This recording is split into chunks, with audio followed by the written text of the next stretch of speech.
Hello, everyone. Welcome to the Biofouling seminar. This is Wanta Shin. I'm the moderator and MC of this event. This webinar is co-organized by the three organizations, MC, IMO, and KIOST. On behalf of the organizers, I wish to thank you for taking time to participate in this important webinar. We wish to conduct this webinar as interactive as possible. So if you have any questions or comments, please leave your questions in the chat box. We will entertain your questions and comments as much as we can. I'd like to request speakers and panelists monitor the question, and you may bring to the floor if you consider them as important. Now let the program start. Without further ado, I'd like to invite the speaker for the welcome remark and introduction to the webinar, Dr. Kwon Seok-jae from KIOST. Dr. Kwon is the director of the International Cooperation Department of KIOST, and he has served various international organizations as a committee member, such as UNESCO, IOC, PICES, NYSRME, and PAMC. He also served as the Vice President of Marine Biodiversity Institute of Korea, also known as MABIC. He received a PhD degree in Environment and Natural Resource Economics from the University of Rhode Island. Dr. Kwon has an emergency at this time, so he asked me to convey his message on behalf of him. So I will read his message. Hi, everyone. As a co-organizer of this webinar, I'd like to welcome all of you around the world who have keen interest in biofouling and alien invasive species. This webinar is collaboration between our institute, KIOST, PAMC, and IMO, and very timely in time of global marine fleets awakening after the global pandemic. I do believe that this webinar will be very useful to everyone and the hunger of knowledge. We will see rapid increase in number and volume of merchant marine fleet moving around the world, as more than 95% of the global goods are transported through vessels. Also, global communities are determined to reduce carbon footprints, as we see in the climate change conference in Glasgow. Biofouling is affecting the fuel efficiency and vessel operation. We need to take immediate action against the biofouling issues by developing technology and global action against it. Fortunately, IMO has set out a Biofouling partnership project, which envisages to lay foundation for a global and regional platform for action against biofouling through global and regional guidelines. Korea is one of the leading trade countries in the world, with 60% of the GDP coming from the export and import of goods. Also, Korea is a global leader in shipbuilding industry. Therefore, Korean government is proactively responding to biofouling issues. In line with this, the Korean government launched a biofouling R&D project this year, investing approximately $25 million for 5 years. Through this project, the technologies for cleaning and transporting the biofouling materials will be developed. KIOST is one of the two main awardees of the project. KIOST will develop environmental risk assessment and guidelines for biofouling. In this webinar, we have invited speakers from industry sector, private sector, academia, research institutes, and international organizations. Various aspects of biofouling issues will be discussed, and the status of the technological development will be presented.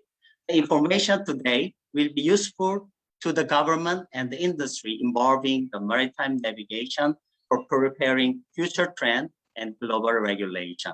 I hope that all the participants will be actively involved in the discussion.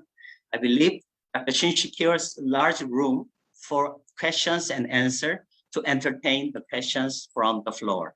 So please enjoy the presentations from the speakers and panelists and participate in the discussion session through questions and comments from the floor.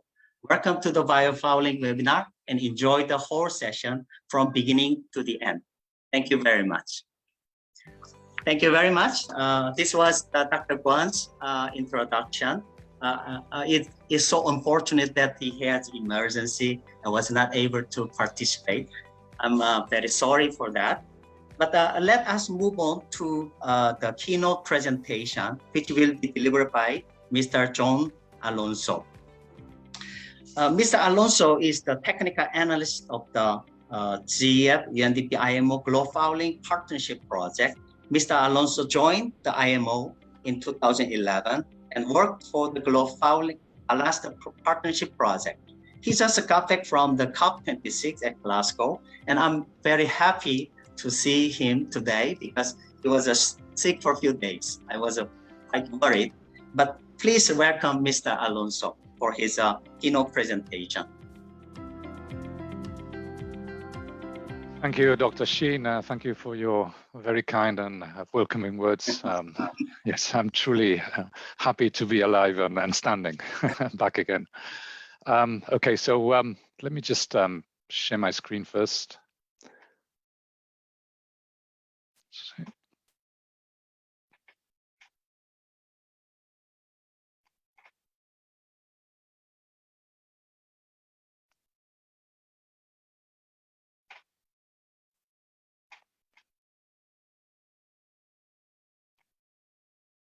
Oops.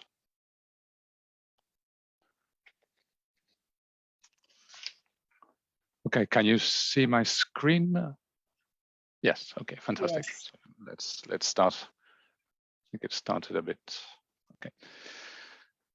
Okay, so good afternoon to all, or good morning from London. And on behalf of IMO and Biofouling Partnerships, I'm truly pleased to be invited to this. Thank you as well to the words that have been delivered by Dr. Kwong, and I'm sorry that he's not attend. Okay, so without further ado,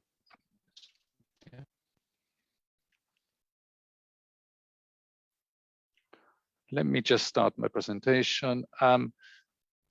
Okay, so the main points that I'm going to introduce in this presentation are going to be obviously focusing on the economic impacts of biofouling and invasive aquatic species. First of all, I would like to differentiate between the impact of biofouling and the impacts of invasive aquatic species. This does not mean that biofouling can come or can be increased. Sorry, does not mean that biofouling can come and cannot be increased by some invasive species. But this differentiation is useful to understand the impacts on some of the sectors. I think it will become more clear in the coming slides. So let's dive into biofouling. First, there we go. Sorry, I'm managing two screens with two different keyboards. So this, as we know, biofouling is a natural process. I won't go really deep into it. It's a natural process that happens when any surface is introduced into water. So,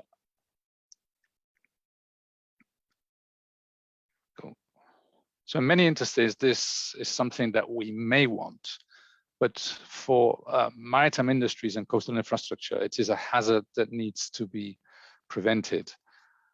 On your screen, you will see sort of the industries that are most commonly identified as maritime sectors affected by biofouling. Apart from shipping, this includes aquaculture, offshore oil and gas, deep sea mining, ocean renewable energies, recreational boating, and even infrastructure for communication networks such as water cables. So let's take a detailed look at shipping. This is commonly identified as the main biofouling pathway for invasive species. Although let's clarify first that ships are not affected themselves really by invasive species. The main impact of biofouling is on the hydrodynamic performance of ships. The immediate effect is a loss in ship speed at a constant power or a power increase to maintain a constant speed. Either of which will have negative economic and environmental impacts through increased fuel consumption and greenhouse gas emissions. Of course, we do not expect your common ship to appear as the one that's on the image here. This is quite dramatic. However, last week, as Dr. Shin mentioned, I was at COP26, where Biofouling partnerships shared the preliminary results of a report that was commissioned by the Global Industry Alliance for Marine Biosafety, precisely on the effect of ships biofouling on fuel consumption and greenhouse gas emissions. In the first part of this report, we have compiled the results of most published papers on biofouling and ships and ship hydrodynamics. The graph that you can now see in your screen presents the results of this compilation. Each point represents the results of one study. So here we can see the results only of studies where the level of biofouling is low, typically as a biofilm or light slime.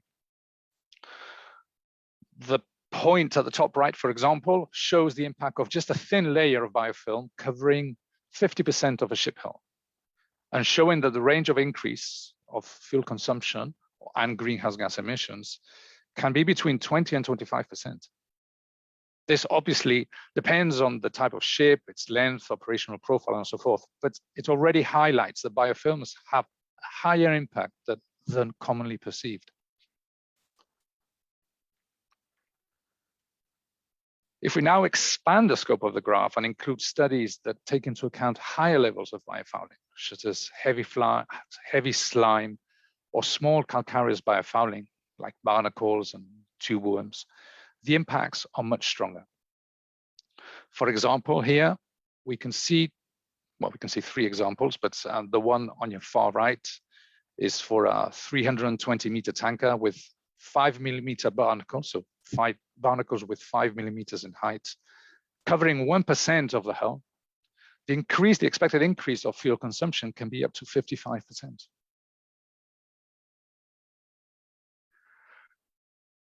The results I just mentioned are focused entirely on hull biofouling.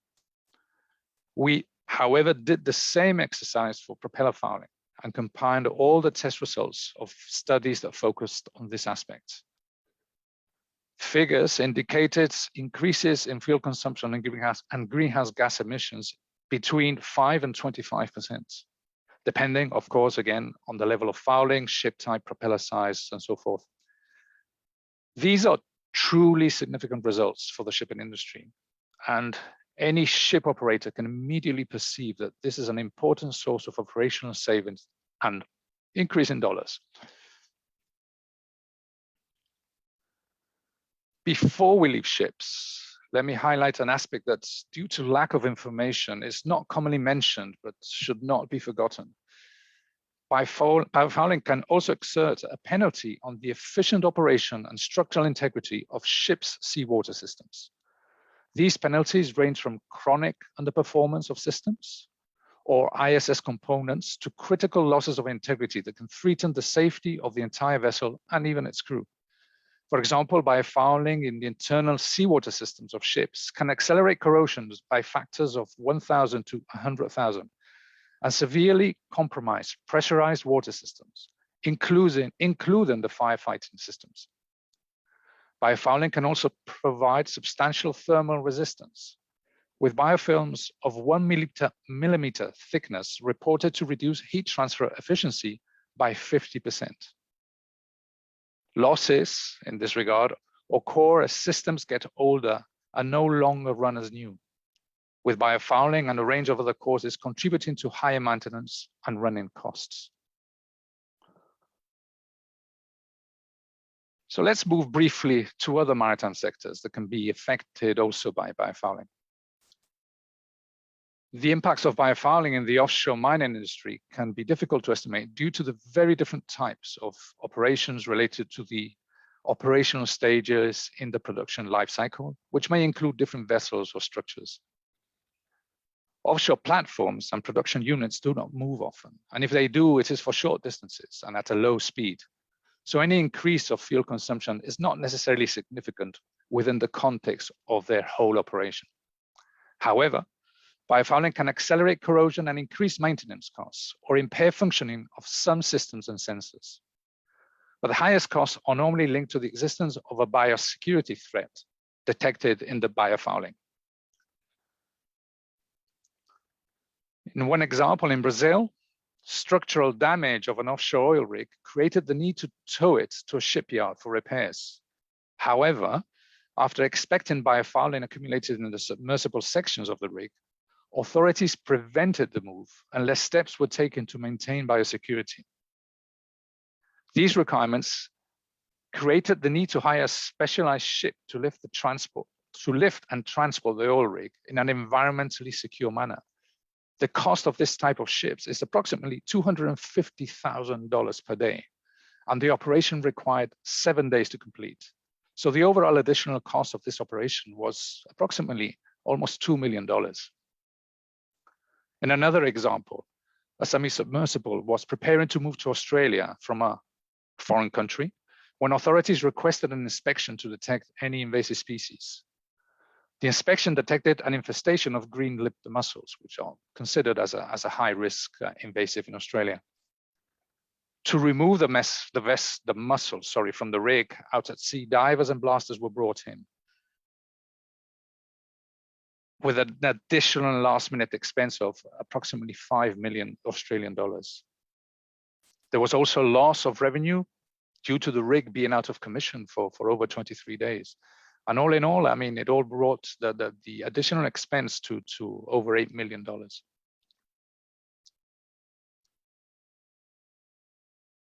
Let's move to the aquaculture industry. So biofouling is considered as one of the main barriers to the efficient and sustainable production in aquaculture.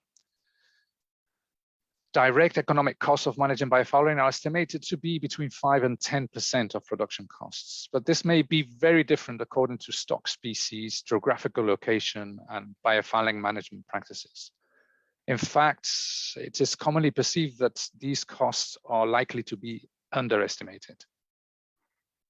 The impacts on aquaculture of biofouling and invasive species can be divided into key aspects: impact on production, so on the stock species, and impact on the infrastructure. Here we have a lovely picture of a hydroid that is typically associated to biofouling. It is not necessarily invasive species, let me clarify that, but when released in the water column, it can sting and damage stock in salmon farms, reducing their quality categorizations. In another example, the effect of biofouling and aquaculture pond aeration devices raises the cost of production through electricity consumption. For example, when heavily fouled, the current drawn by paddle wheels has been estimated to be up to 50% greater. So in one farm, on average, power consumption can increase up to 20% extra in maintenance and power consumption.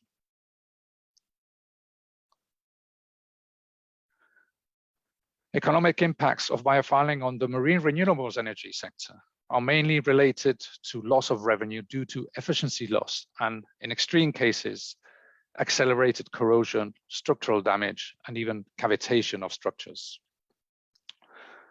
Biofouling can significantly increase the weight of floating structures and increase the drag resistance of moving parts, such as the turbine blades that we can see in the picture.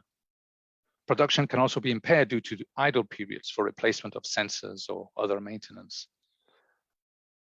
A detailed study of tidal energy turbines simulated power loss throughout 5 years of exposure of a tidal turbine due to progressive fouling settlement for different coating systems.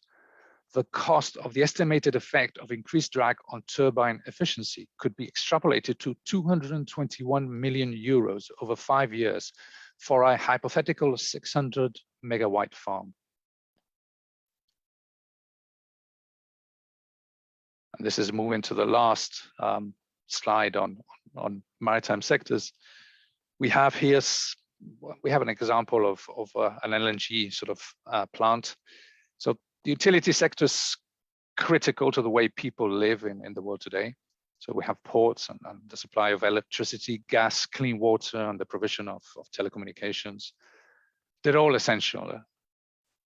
Compared to the total output value, biofouling and invasive species have a limited effect on these sectors, but they still do cause additional costs to the industry in terms of damage to infrastructure and additional control and clearance costs. So later on, I will mention an example related to invasive mussels. Another slide. Okay, so let's move on to analyze very briefly as well, to give some examples of the impacts of invasive species themselves.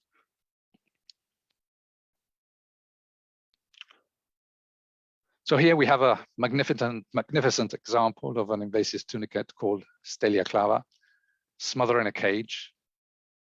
In New Zealand, they estimated that the impact of Stelia clava in one study on the production of green-lipped mussels on farms in one area of their coast over a 24-year period could be around 4% of the total industry revenue.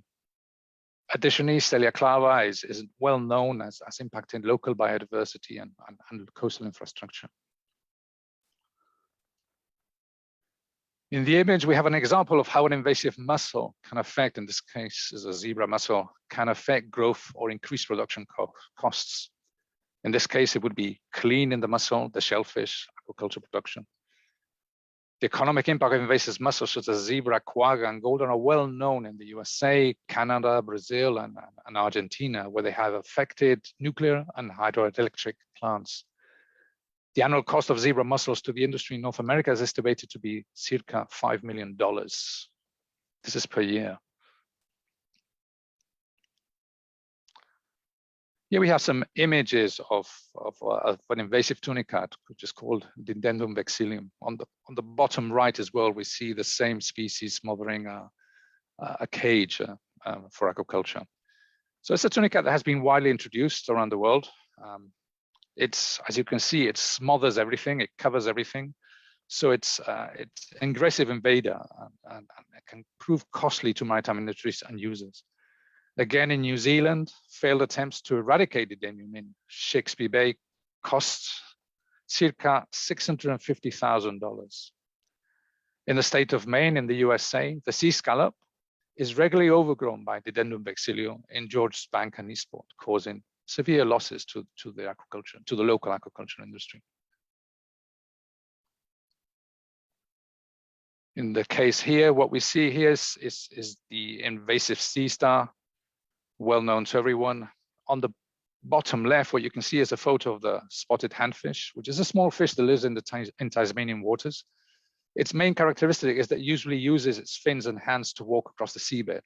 So this endemic species is critically endangered due to, among other reasons, this marine pest that has been introduced through shipping, particularly large and voracious, as you can see, and it is now abundant in the estuary. Studies show that the sea stars eat the stalk ascidians that the handfish use to attach their eggs, so it's difficult in their reproduction.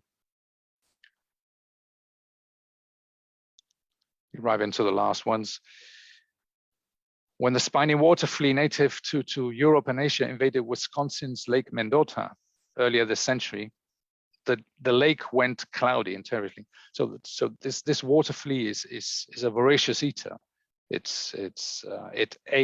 fed on most of Lake Mendota's zooplankton, and sort of it helped prime the lake for toxic and algal blooms, and also as well it had an impact on the whole food chain of the lake.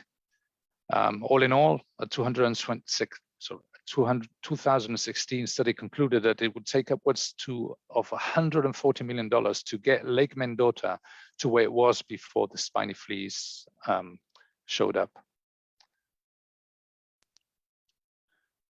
In the Southwest Mediterranean, an invasive algae from Asia, aided by some environmental conditions such as land runoff, has already spread along the coasts of Portugal and southern Spain, and affects tourism in many beaches, as you can see in the photos. Fishermen also complain about losses because fishing has collapsed to a depth of 40 meters in the Strait of Gibraltar, and trawl nets are full of algae. So they are unable to go out at sea for quite a number of weeks. Just as an example, in one single beach, the town hall picks up about 2,800 tons of the seaweed in 6 weeks and have spent over $1 million in this operation. Before I finish, a brief mention of the value of biodiversity in future uses by humans. Drug discovery from marine natural products has enjoyed a renaissance in the past few years, and we're all very aware how important it is. Research into the chemistry of marine organisms typically focuses on sessile organisms or slow-moving animals because of their inherent need for chemical defenses. About 30,000 compounds of marine origin are known, and since 2008, more than 1,000 compounds are newly discovered each year. As an example, a total 55 to 214 new anti-cancer drugs were predicted to reach the market, sourced primarily from mollusks, porifera, and bryozoans. This gives an idea of the irreversible economic cost of habitat degradation and biodiversity decline. So with this, we arrive to the end of this presentation and on the economic impacts of biofouling and invasive species. What I tried is to give you a bit of an insight on what were the effects. So let me take stock of the reason why I've been highlighting this information. So the impacts of biofouling and invasive species on maritime sectors are considerable, that's quite clear. In addition, the damage to the environment and biodiversity can be irreparable and affect the whole range of what we commonly know as ecosystem services. But biofouling can be managed effectively. While there is no silver bullet, there are solutions and technologies already out there that can help us achieve this goal, combined with careful planning. So I look forward to hearing today about the knowledge and new technologies and solutions that will be shared via this webinar. The benefits, as I hope you have perceived, are far higher than the costs of investing better into biofouling prevention. Thank you very much. Thank you, John, for the wonderful presentation. Now we know that we see that the clear impact of the biofouling and EAS. And then John mentioned that 5 to 25% increase in fuel consumption. I think it's a very significant, right? So we need to do some action. But let me ask one thing to John. That IMO developed a biofouling guideline in 2011, and then the way I read it, and then the guideline is focused on EAS rather than fuel consumption. So I think we need to reflect newest, finding that fuel consumption is costing very much. So to me, I think that IMO may revise the guideline, or you can advise the regional guideline to add a new chapter, a new angle to their regional guidelines. What do you think? So yes, you're correct in mentioning that there's not much mention about the impact on greenhouse gas emissions. Yes, the prime focus of the IMO biofouling guidelines is preventing the transfer of invasive species. But of course, yes, as we've highlighted, and this is one of the reasons why the GIA in this case has commissioned Biofalling to develop this report, was precisely this, to highlight also the impact on greenhouse gas emissions on both sides, because of the important effect on greenhouse gas emissions, and also to highlight the advantages to the industry that's investing in better biofouling prevention will clearly translate in reduced operational costs. Right. In the review of the guidelines, there's already that's being conducted by the correspondence group. There is some discussion already about including the greenhouse gas emissions aspects in the revised guidelines. In any case, we're going to see with this report, with the final report when it's published in February next year. I didn't mention that. We expect that biofalling will be raised by IMO as one of the main short-term measures that are available, at least until in the coming years, to reduce the commitments on greenhouse gas emission reduction for the shipping sector, at least while other solutions, alternative fuels come into place. All right. Thank you very much. And then I see that more than 70 people are watching this webinar. And if you have any question, please raise your hand. We will entertain your question, and then write in the question box, chat box, so that we can see your questions. Okay. Let me now. I like to invite speaker from the private sector. We have Mr. Kim Yusik, the CEO of Task Global, and based in Busan, Korea. Mr. Kim also served as the chair of the Global Industry Alliance for Marine Biosafety of the Biofalling project. His company is providing various services to the shipping industry. So let's hear from Mr. Kim Yusik. Please.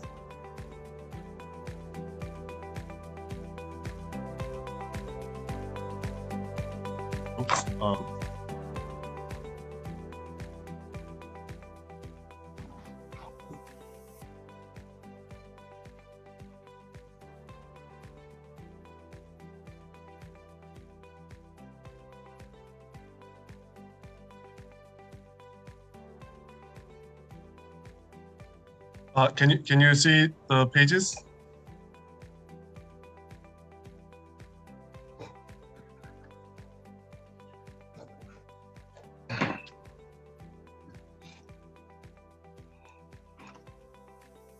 Sorry.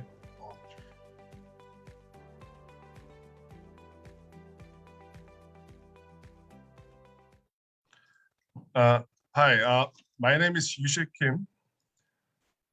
So, okay, so there has been a new collaboration between the research institutes and private sectors, excuse me, for cleaner and more efficient shipping. So basically, a new collaboration among the shipbuilder, the world's largest shipbuilder, and the coating maker, the anti-fouling coating maker, and the hull cleaner has just formed new alliances to make a cleaner and a more efficient shipping.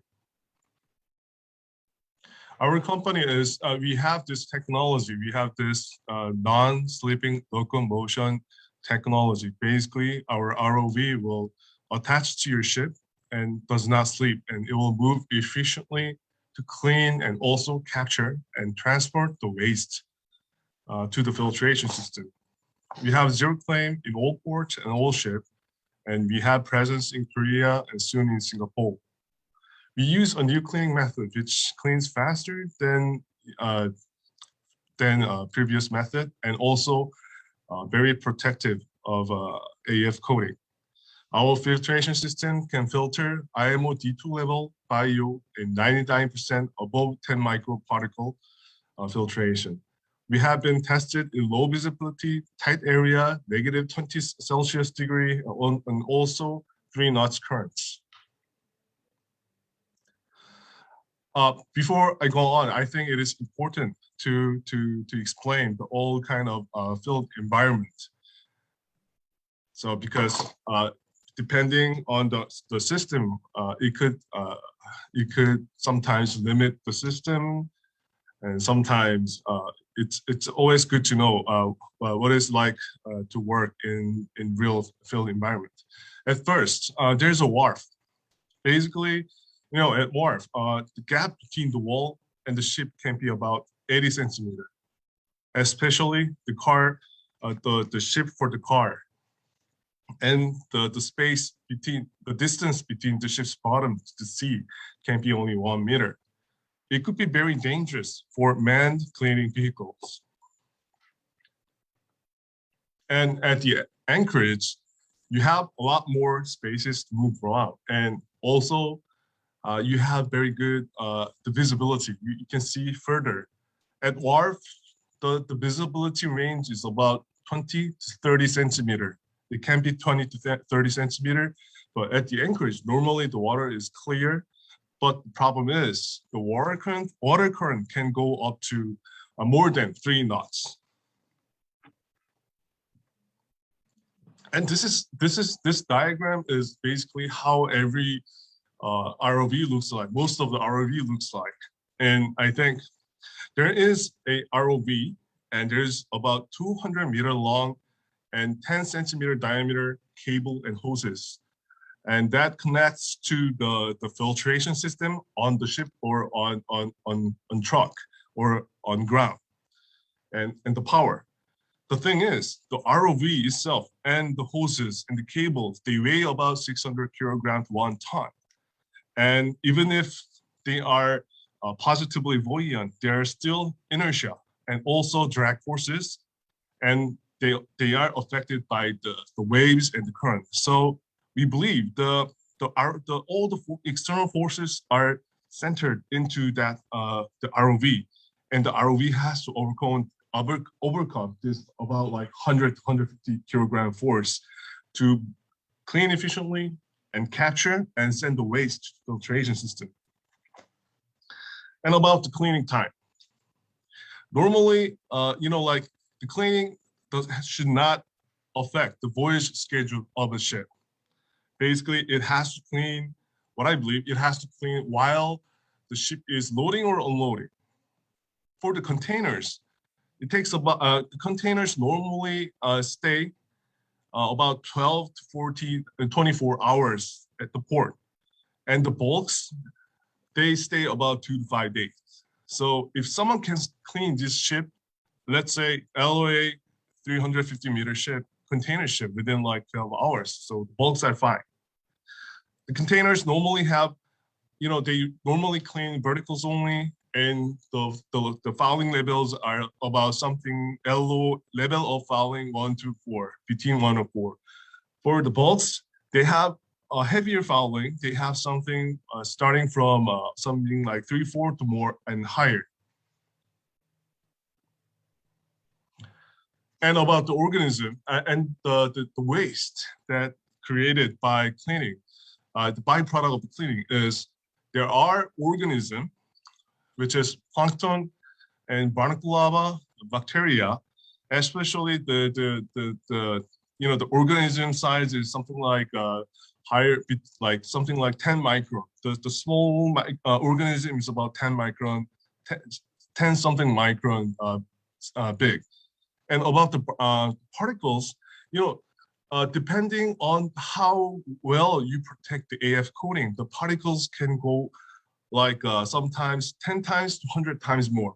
So if you are protecting the AF coating, you have far less particles to deal with. And if you're like really peeling off the AF coating, you're gonna have about 10 to 100 times more protective method. And also there is a dissolved metal. There are copper and iron and etc. A little bit about our ROV. So basically, the older ROV surprisingly can be divided into three local motion category. So basically, first one is there's a hovering, the propeller thrust hovering type, and the second one is magnetic built attachment type, and there's a there's a magnetic continuous belt type.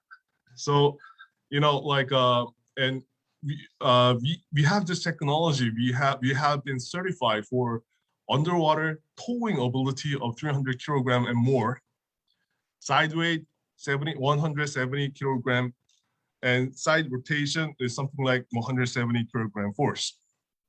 And let me show you a video, a short video of us cleaning a ship. First, let me explain about this video first. There are 6 cameras, the upper 3 and lower 3. The upper 3 is placed in our front of the ROV, and the lower 3 is placed on the rear of our ROV. And I like this video because this one was taken, videoed where the water current is very fast. At that day, the water current went up to 3.4 knots. And also, if you see this video clear, see there is a wave continuously about 1 meter high waves hitting our ROV. And also, as we clean, there isn't debris behind our ROV while the ship's hull is being cleaned. And this is, I think this is perfect, a good example of proactive hull cleaning.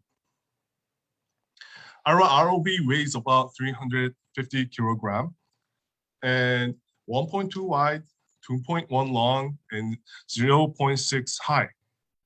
We currently we are using two of these robots to clean LOA 350-meter ship. Both verticals, we clean it within 6 hours. And with two ROVs, full cleaning takes about like 10 to 12 hours. And this is an older version of our ROV. And I felt like I'm showing you this because, you know, the key of the capturing and the filtration is how well the ROV carries around this 200-meter long and thick hoses and cable. And this is actually how it works. It drags around because we have non-slipping technology.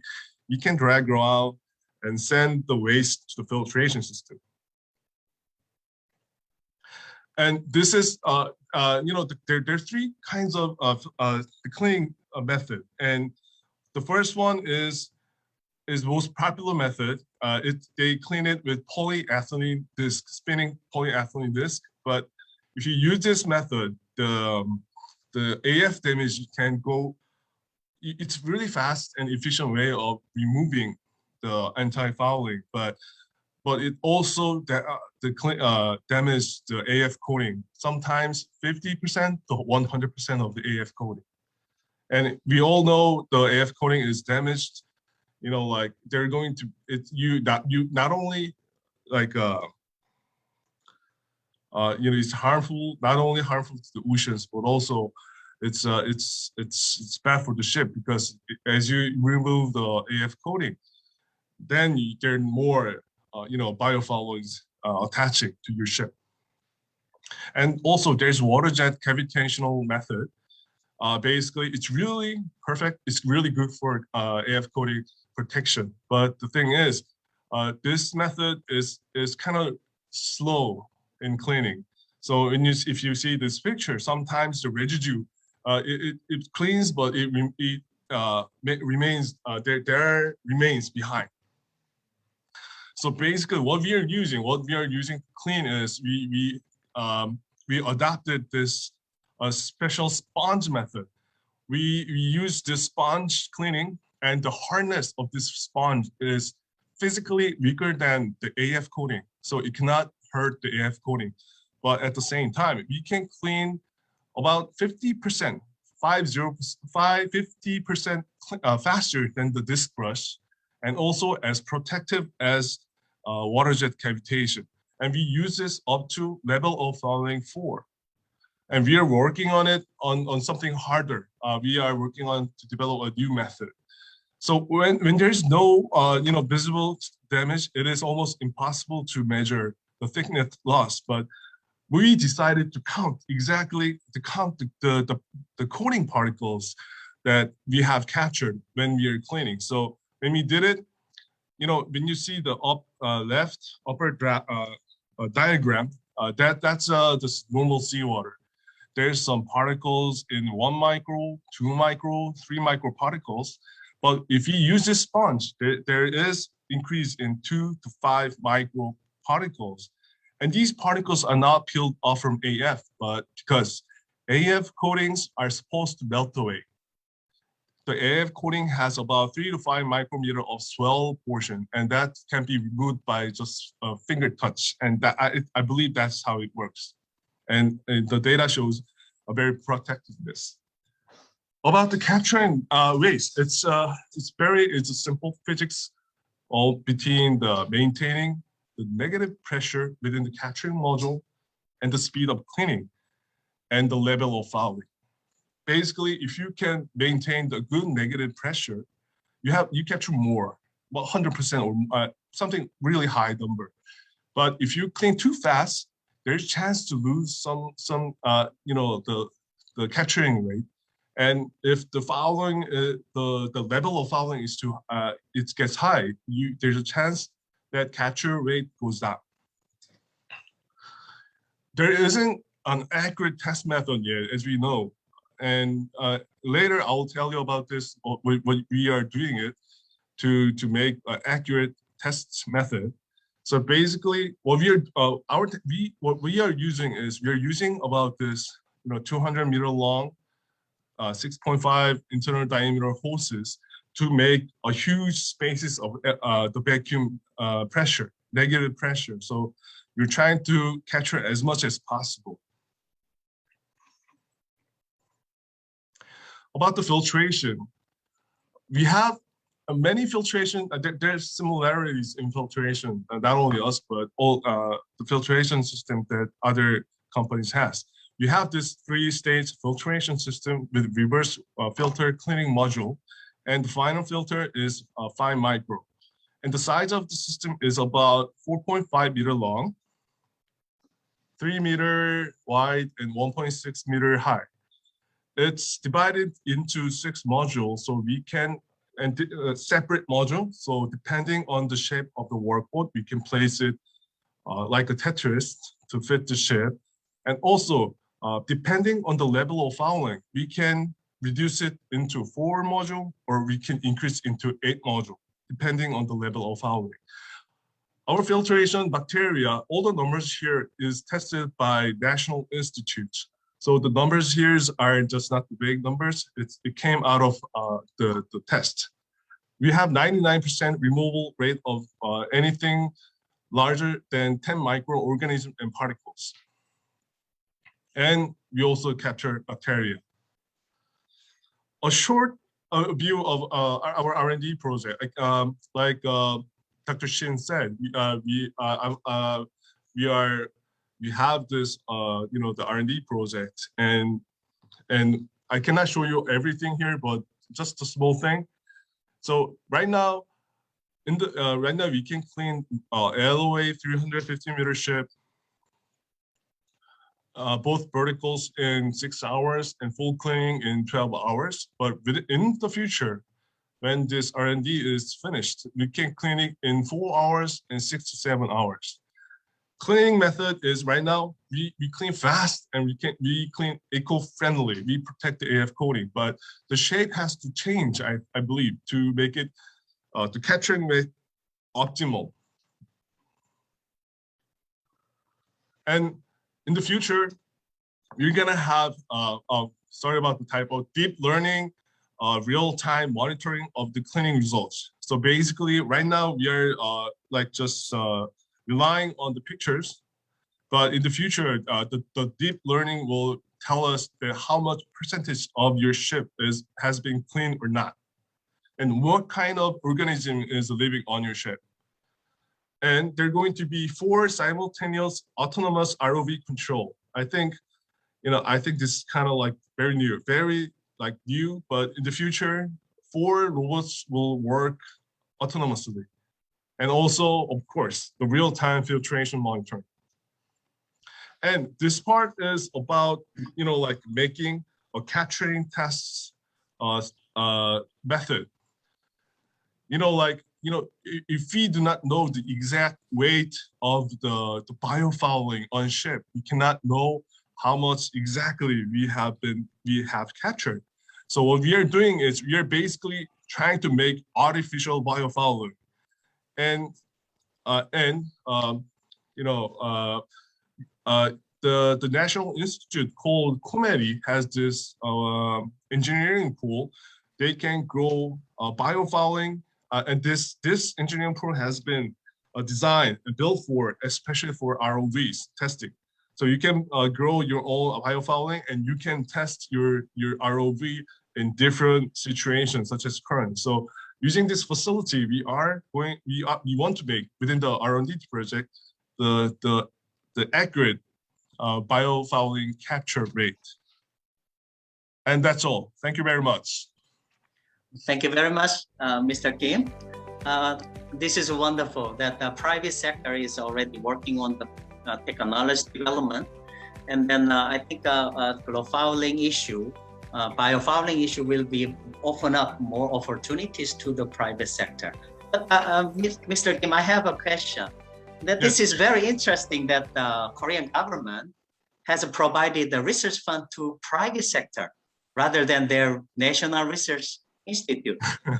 So is there any particular reason why Korean government is providing research fund to the private? This is a other rare cases, right? Is it? I heard it's a very rare, and the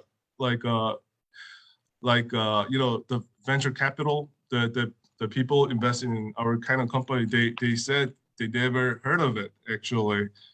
But I think the reason why the private sector got was chosen for this research is because I think it's because of the transparency we have provided. Because we have been working with the government and national institutes, and we were open. Like so we have been giving the research academic society of our technology and what is needed in the future. So I think that's kind of like my belief. All right. Then if you develop the technology using a government fund, will the technology will share by the others or for free, or? Some part like about the whole project is about, let's say there's a hardware part and there's a regulation making part, and there's niche area part. And the hardware, I think the IP we control, the intellectual property we control is about 30%, and 70% of the IP is controlled by other institutes and like the private companies. So they'll be out.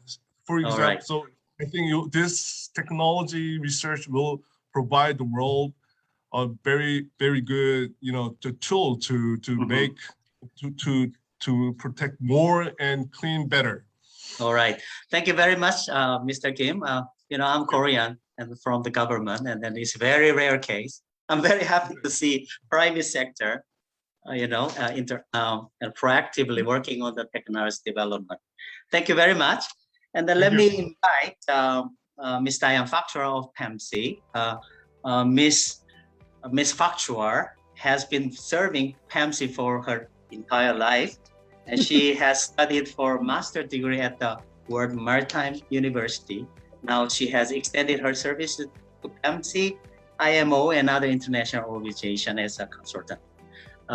Let's hear from Ms. Factuar, please. Okay, good afternoon, everyone, and good morning to some. Let me share my screen.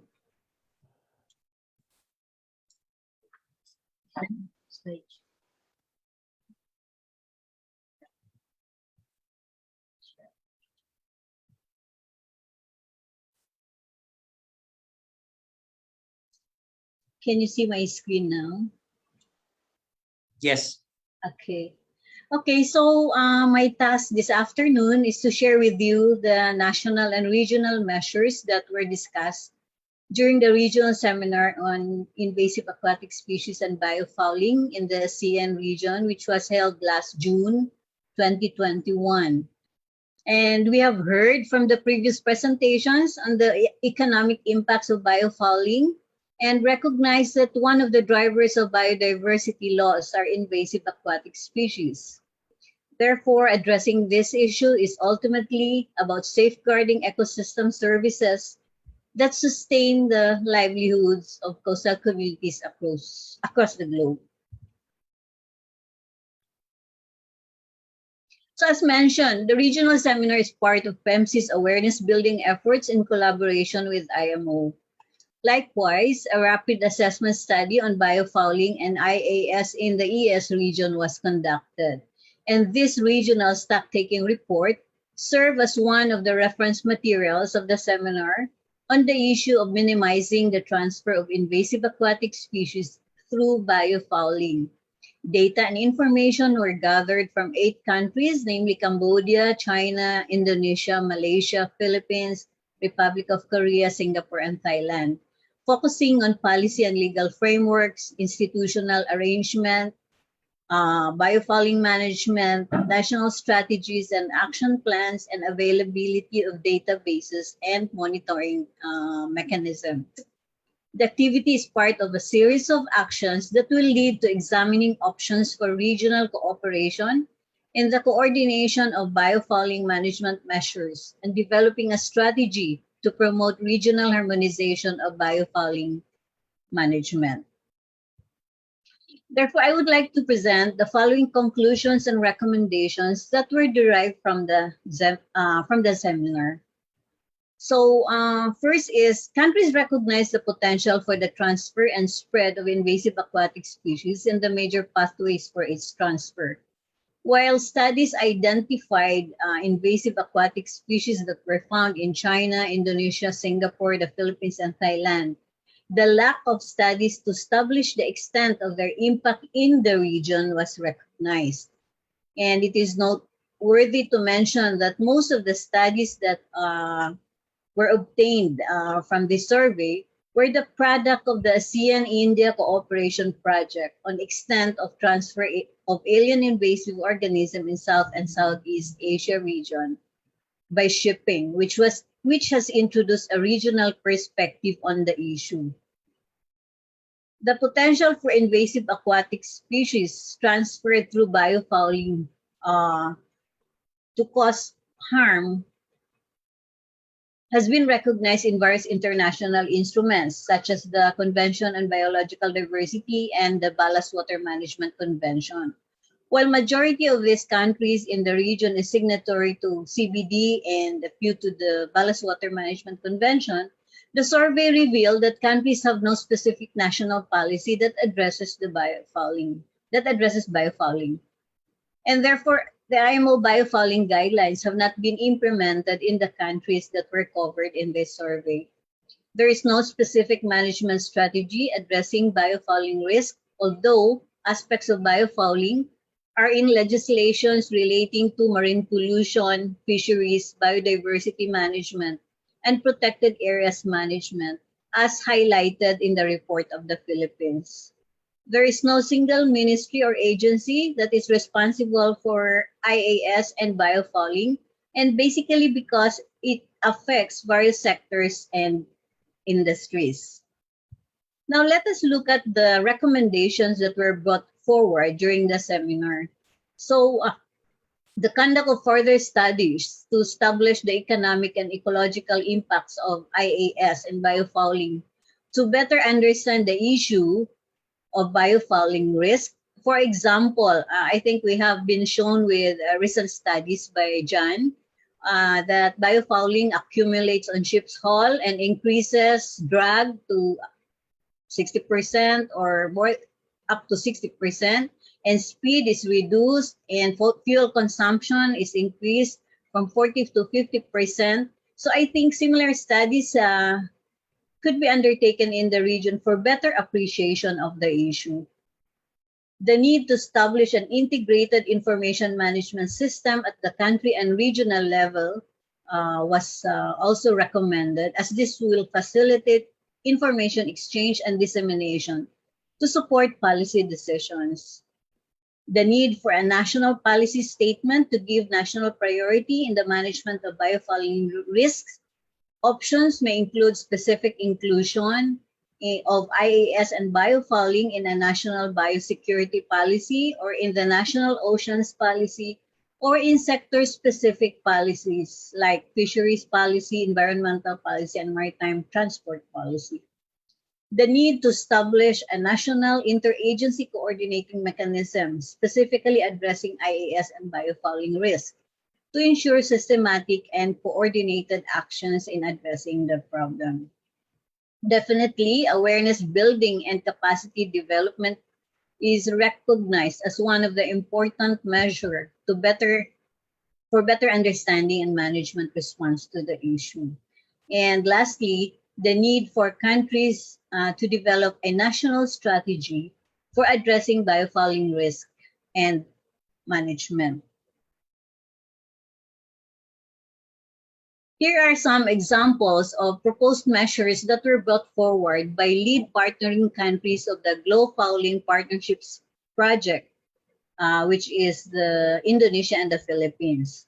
Indonesia in particular proposed the conduct of a more detailed national status assessment on biofouling management, to conduct a study to investigate IAS biofouling introduction and spread, to carry out risk assessment concerning biofouling management in Indonesia, and the conduct of a study to assess the implementation of biofouling management regulations, carry out evaluation and assessment of existing policy concerning biofouling management, and developing policy and regulation concerning biofouling management.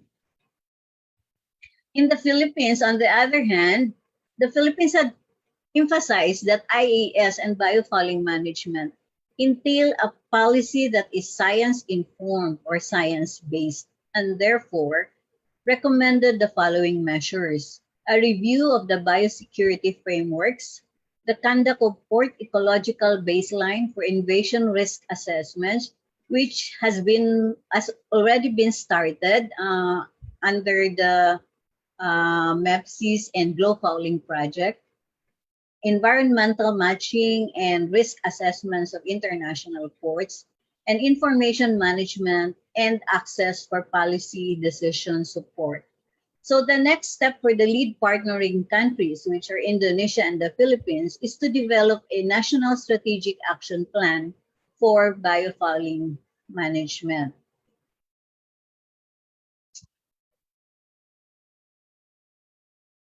So the discussions during the regional seminar also serve as input to the development of a template consisting of key elements of a regional strategy for biofouling management that is being developed by IMO. The regional strategy is a crucial part of the project as IAS can move from one location to another. The regional strategy is important as it will harmonize and ensure that the national policies and strategies for biofouling management are coherent and reinforcing.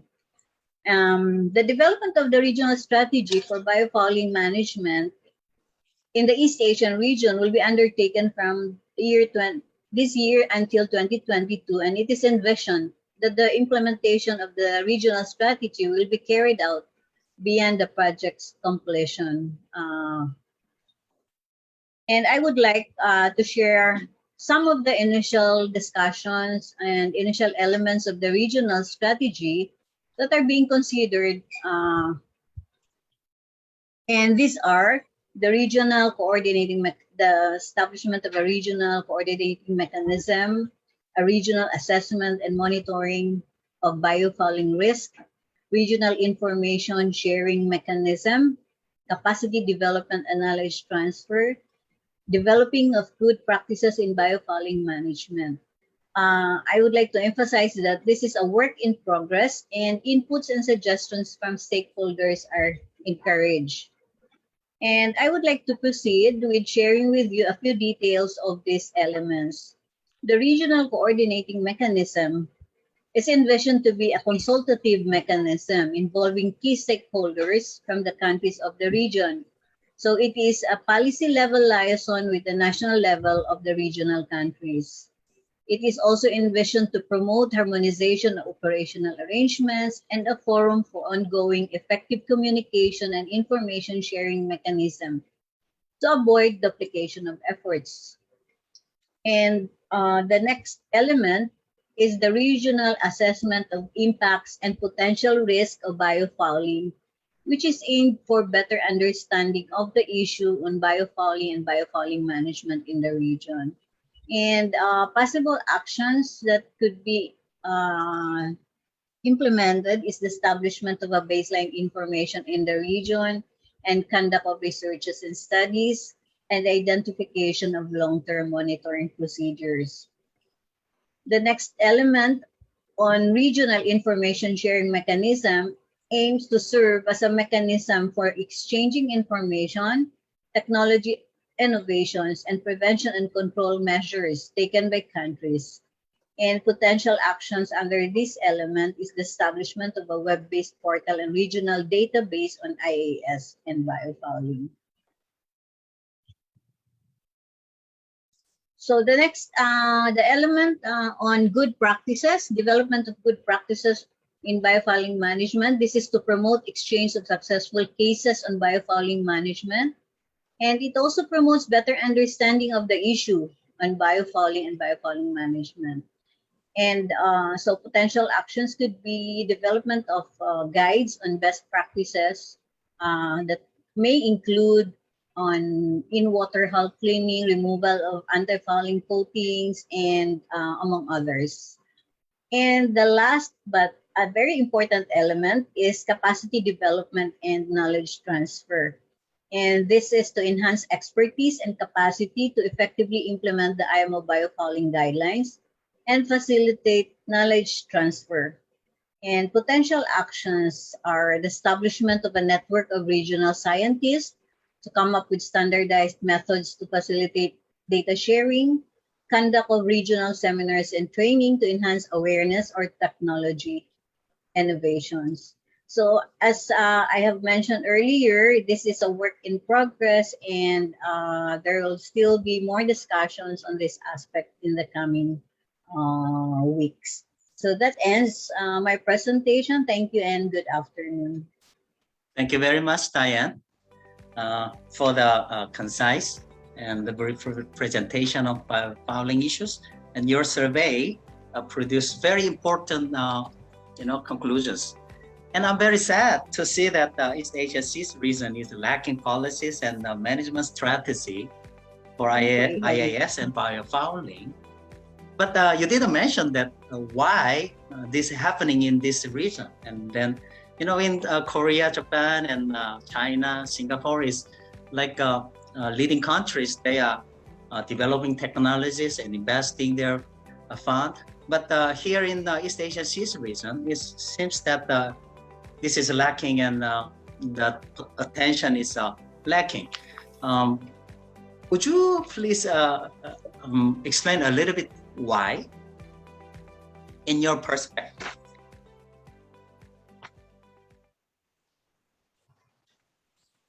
Okay, Dr. Shi.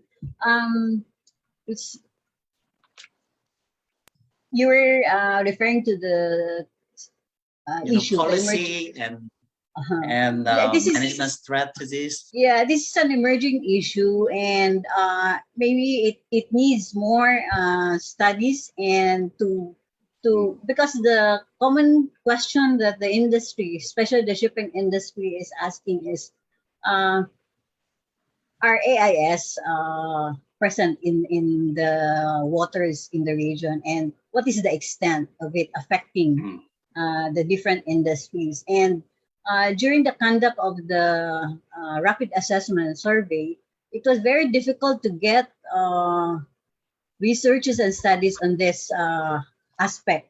And as I have mentioned, the studies that were conducted were specifically an initiative of a regional initiative under the ASEAN India cooperation. So I think more studies, will raise awareness and appreciation on the issue. Thank you very much. I agree with you. More awareness should be built in this area.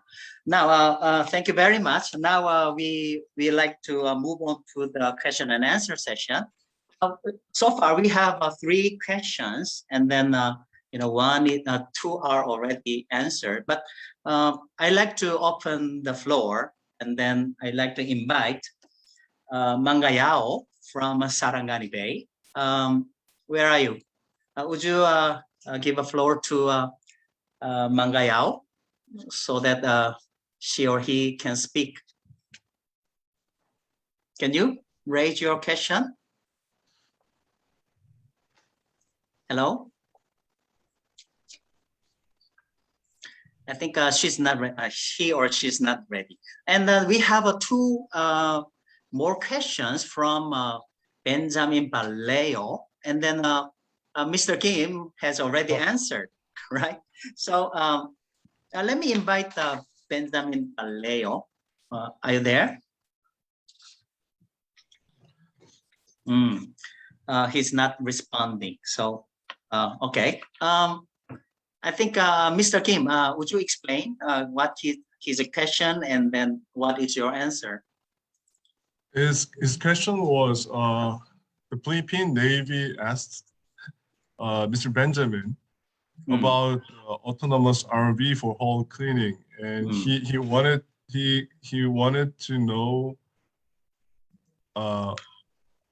at the cost, comparing the cleaning method they have right now is, so I gave an answer that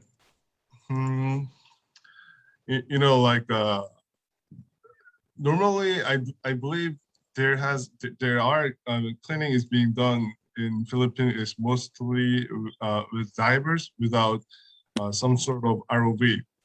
So basically it's not being captured, and also like in order to safely do the diving, there is some sort of equipment that required by some country. For example, our country, we need to have this yellow helmet, and you have to have like a spare air, etc. So but mostly I believe I heard that in Philippines the divers are not equipped with maybe less equipped with the safety gears, and they don't do the filtration and capturing. So compared to that, I think the price can go up about. It's more expensive because it's more environmental, and it's more safe. So he asked me about the price, and I think, well, like it depends on like. And normally, I think navies, they buy the system, or so it will be more expensive because it's safer, Right. and it's, yeah. All right. It's Thank you very much for your answer. I think Dr. Teo want to raise question here, right? Dr. Teo, you may take the floor.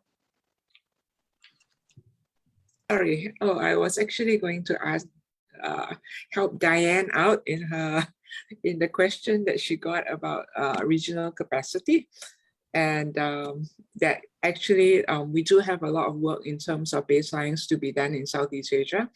Later on in my short presentation, I will also address perhaps what some of the things that the region can start doing to build up the database and baseline. All right. All right, thank you very much. And then Diana, you want to add some more? That's okay. Yeah. All right, thank you. So we have another question from the Akamat. Are you there? Oh, before Akamat, I see that Dr. Hiroshi Kawai raised hand. Please take the floor, please. Okay, yeah, thank you very much. I have a question to Dr. Kim about the machine, and from the economic side, the ship hull, the flat surface is very important. So I understand the efficiency and importance, but from the aspect of bioinvasion, niche area is more problematic, and in this case the shape is a bit more complicated, and also some of the foulings are very rigid, like barnacles and meteors. So but still it might be difficult to operate for example, two companies are independently operating on the same vessel. It will be very difficult. So I hope one company or one unit can both work on niche area and also ship hull. And in this sense, what is your opinion for the development of devices to clean niche area or very rigid foulings? That's a very good question, Dr. Hiroshi Kawai. Is it? So basically, you're true. The ROVs are for the larger area and more like uniform surface of the area, and the bilge keel and sea chests, especially propeller, the ROVs are not really built for them. So in our company, we also have commercial divers, and we do have developed a propeller cleaning tool that can capture simultaneously and filter, because we have the filtration system. So what I believe is, we've been counting like the niche area, the fouling occurrence rate on a niche area. We studied about 100 ships. We have inspected, and 99%, something like 95% of the ship has already medium fouling to heavy fouling on that area, except for the propeller, like sea chest and the visual kill. So it is very possible to develop, the handheld tool. It's very simple handheld tool, but can capture, clean at the same time. We do have tools for the diver which can capture and filter at the same time. It's very easy to move around. That's what I think. And the second about, you said like for the higher level of fouling, let's say something like more than 5, let's say 5 to 8. Yes, it is possible to capture the waste, but the cost will be extremely significant. Sometimes maybe, compared to, it is possible to do it, but it takes time, takes a lot of time to capture them, and the weight of the waste will be in terms of tons. Some tons of barnacles will come out from the ship. So it is possible to capture, but the cost will be about 10 times compared to removing level 1 to 3 or 4 of fouling. It is possible. Does it satisfy your question, Dr. Yes, Hiroshi? and it is good that you understand and that you are also already learning the program to also work on the area, because my concern was it's essential that one unit can work on one vessel one time. And Dr. Hiroshi Kawai, it's very welcome if you want to study, other than ROV, handheld tool, their functionality, their ability to filtration. Feel free to contact us if you want to do research on it. All right. I think people interested in the application of the technology already. We have 2 more questions from the floor. Let me invite Ahmad from Indonesia. Can you raise your question, please? Yes, thank you. My question is to Mr. Yusikip. Yes. My name is Ahmad from PP3IP Jakarta, Indonesia. Good afternoon, Mr. Alonso. Last time I met you. My question is regarding the hull cleaning for ships. What is the waste of biofouling drop off to the seabed or collecting in place? Because in my opinion, maybe the waste of biofouling can be invasive to another object. Thank you. Are you clear with my question? I got the most part, but can you tell me in a different way,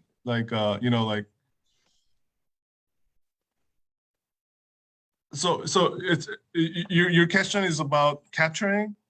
Yes, I know your equipment got a lot of brass for the heat instrument, and then after cleaning the hull, what is the waste of biofouling drop off on the seabed or collecting in place?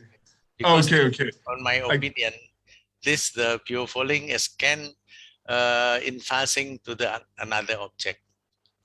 Oh, I see. So you want to know, basically, when we clean the ship, how much we capture and how much is dropped on the seabed. So basically, so, you know, okay, it is right now, there isn't a method that in order to know exactly how much capture the biofouling, you have to know the exact weight of the biofouling on ship's hull. And that's not possible. It's just impossible way, because every ship is different. Every ship is different, every different kind. So the measuring the biofouling weight on actual ship is extremely difficult. So what we're doing is, so basically right now we have this R&D project to make artificial barnacles and biofilm. So we measured exactly how much it weighs, and we know exactly how much it has been removed. That's in the future, but right now, like there is an exact way, but you know, like basically the capturing is the function of very simple physics. Like if you clean faster, you have more tendency to lose more. The capturing rate goes down, and if the following is heavier, the capturing goes down, etc. So it's a function of that. I cannot tell you the exact number. Right. Sorry. Yeah, let's. I think you answer enough. So time is running out. I'd like to invite one more question. If among our panel speakers and panelists, if you add something, I will invite you. But unless we will have a break. Do you have any question? Or okay, Dr. Beck. Yeah, I have I have one question to the Yushi Kim. How about the filtration capacity? You have the ROV using the suction, and then the water have to filter. How about filtration capacity, and then filter size? How about the filter size? Okay, and then how much do you have changed the filter? How much time needed? Okay, you know, like we use I know there is a filtration system, you know, developed, you know, the BWTS filtration system is like, they have this, you know, the stainless filter that you can use it for years and years. You know, right now we just use this fine, just, you know, regular, big, but, you know, the water purification, the drinking water purification filter right now. Yeah. And when the capacity for the waste is 600 liter. 600 liter. Yes, and the filtration system is divided into 3 stages. The first stage, we filter down like about 50 micro first time. The second time is something like 20 to 30 micro, and the middle one is self-cleaning. Like when it gets too much, that stuff, it cleans itself. And the last one is about 5 micro, because what I believe is you need to have that 5 micro to filter 10 micro. So because there's some loss in there. So like we have, let's say like 1 meter filter, something like that, 5 micro filter. I believe we have like 32 of them within the system.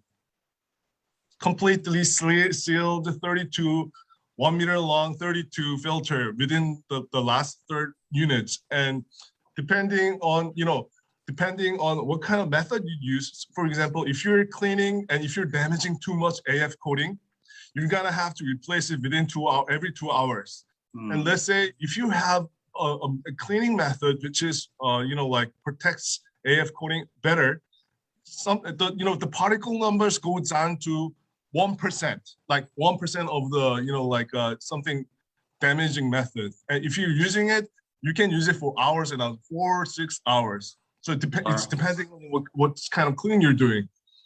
All right. I think you can Thank you. Korean. You mentioned already developed before the project, already developed your filter and the ROV system and suction already developed. How to go into the 5 years? No. All right.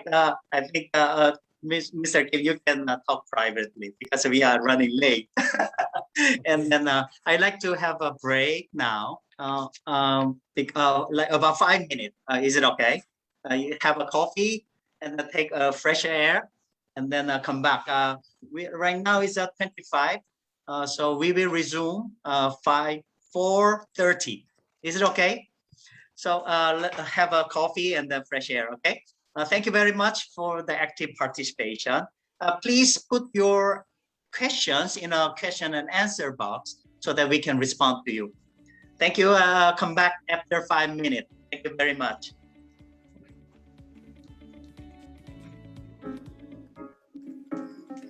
Wakame is an edible seaweed, yet it's been identified among the most invasive aquatic species on our planet. In one European country, the power generation industry spends more than $10 million annually trying to stop the Australian tube-worm clogging up cooling water intakes. These are just two examples of an insidious problem that's occurring all over the world. Invasive aquatic species introduced by biofouling. But how does it happen? When surfaces and structures are exposed to the sea, aquatic organisms, some of them invasive, can build up rapidly. Left untreated, they can have severe consequences. Once introduced, invasive aquatic species are almost impossible to eradicate, and they can pose a major threat to biodiversity and destroy healthy marine ecosystems. They can damage human health and have a negative effect on tourism. And dealing with invasive species can cost huge sums of money.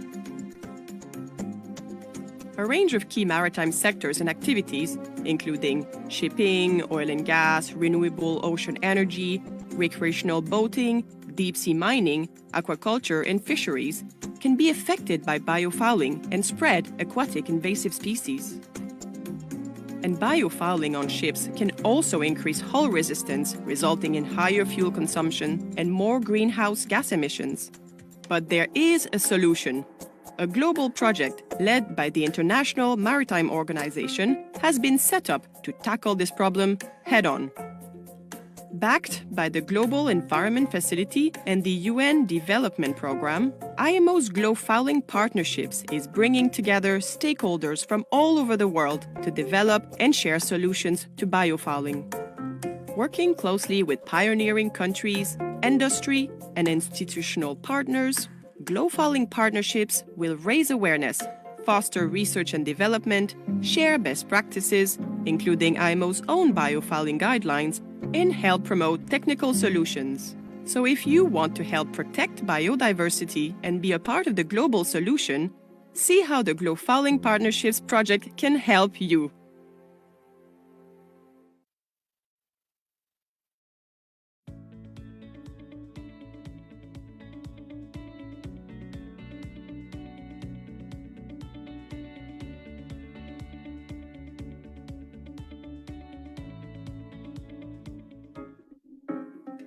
Wakame is an edible seaweed, yet it's been identified among the most invasive aquatic species on our planet.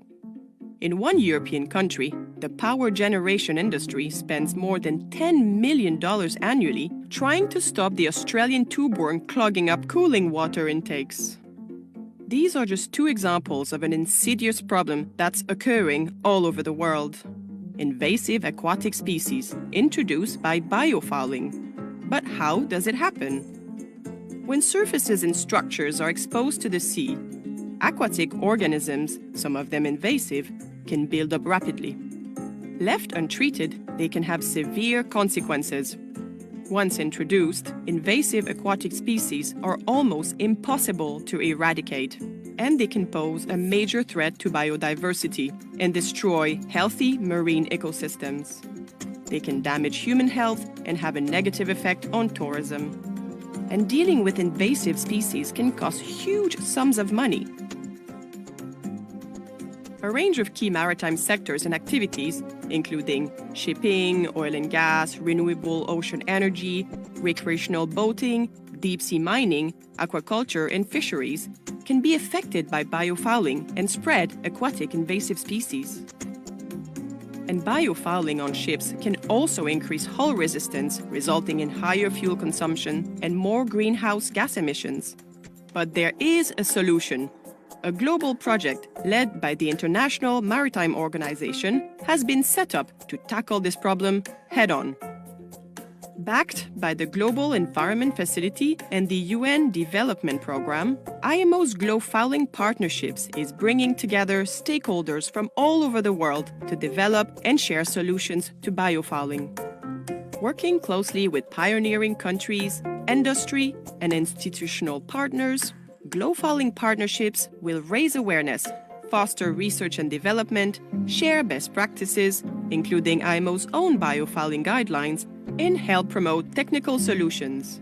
So if you want to help protect biodiversity and be a part of the global solution, see how the Biofouling Partnerships project can help you.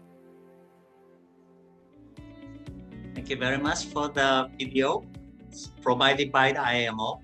Did you enjoy? I hope you have take a little bit break and then refresh yourself. And I have my coffee here and then I'm refreshed. All right, let's move on to the next session. We have a very interesting presentation coming up from the shipbuilding industry. Let me invite Mr. Jong-woo Park from K Shipbuilding. K Shipbuilding is a new name of SDX shipbuilding company, one of the largest shipbuilding companies in Korea.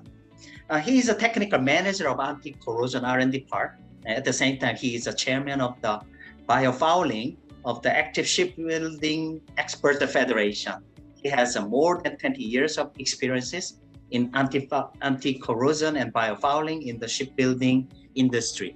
Please welcome Mr. Park. Please share your presentation, please. Yes.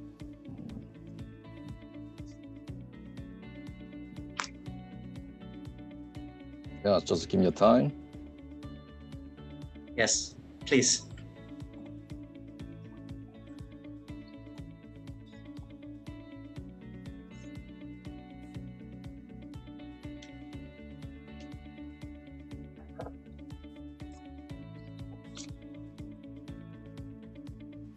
Is it okay? My screen is seeing? I don't think it's a share. You share? We practiced yesterday.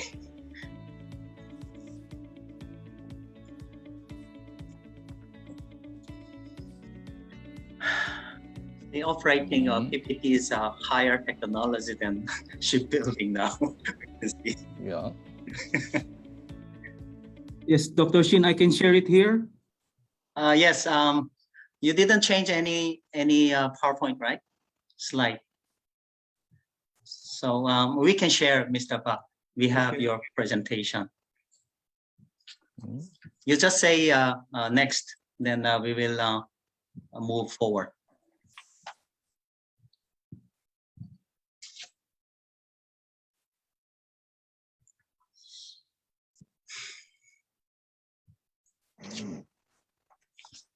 Okay. Yeah. Okay. Mr. Park is the one sharing. Okay.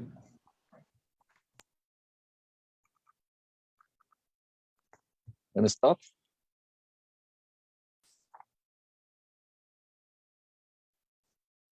Hello. Hello, everyone.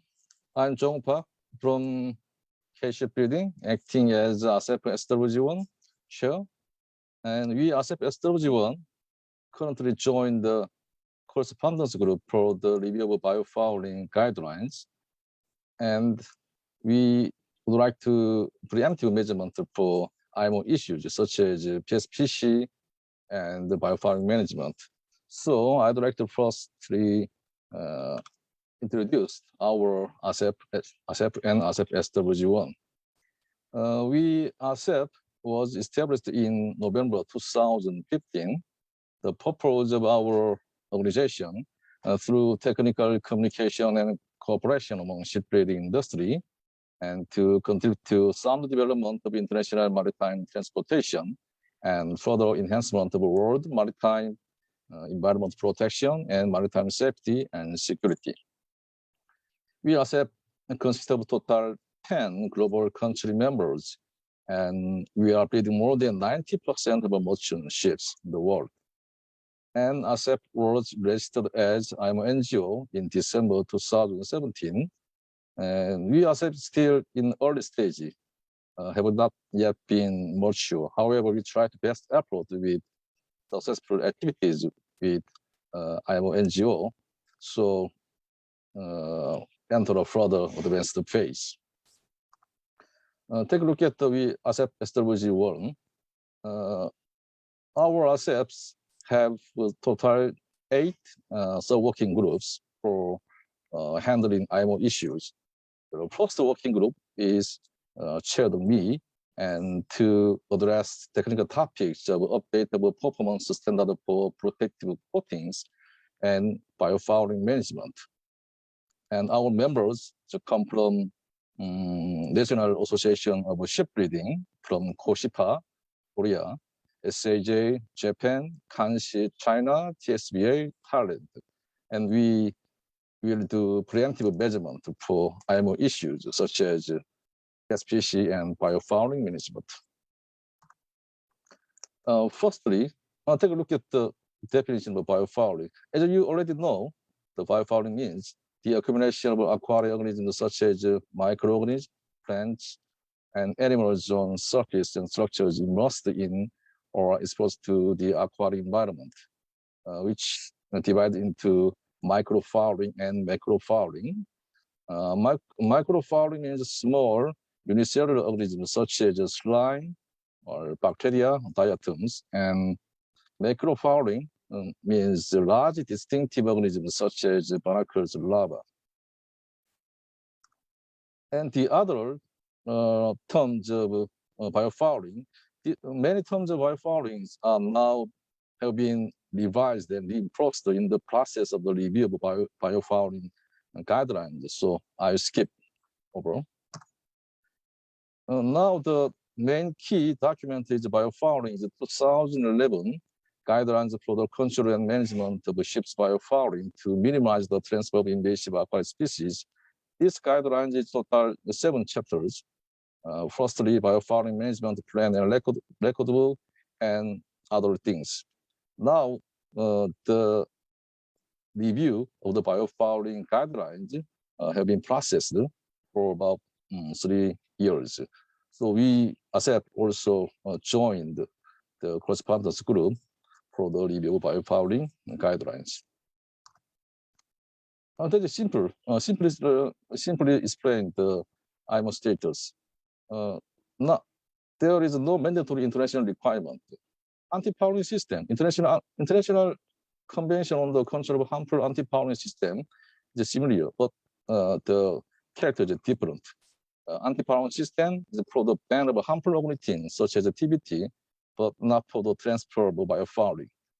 This biofouling management is rather connected with the International Convention of BWMS. So the review process of the biofouling guidelines is considered to be the IMO's next task associated with the BWMS convention. And after that, additional supportive circulars and information papers were issued in AMPC, such as guidance for small craft, guidance for evaluating 2011 guidelines, etc. And eventually, the review of 2011 biofouling guidelines was decided as a time frame from 2020 to 2023. The purpose is that to review and assess the 2011 biofouling guidelines and develop an updated biofouling guidelines and report it finally to IMO MEPC. This kind of biofouling management is contributed to the IMO strategy directions. SD1, improve implementation. 3, respond to climate change. 7, ensure organizational effectiveness.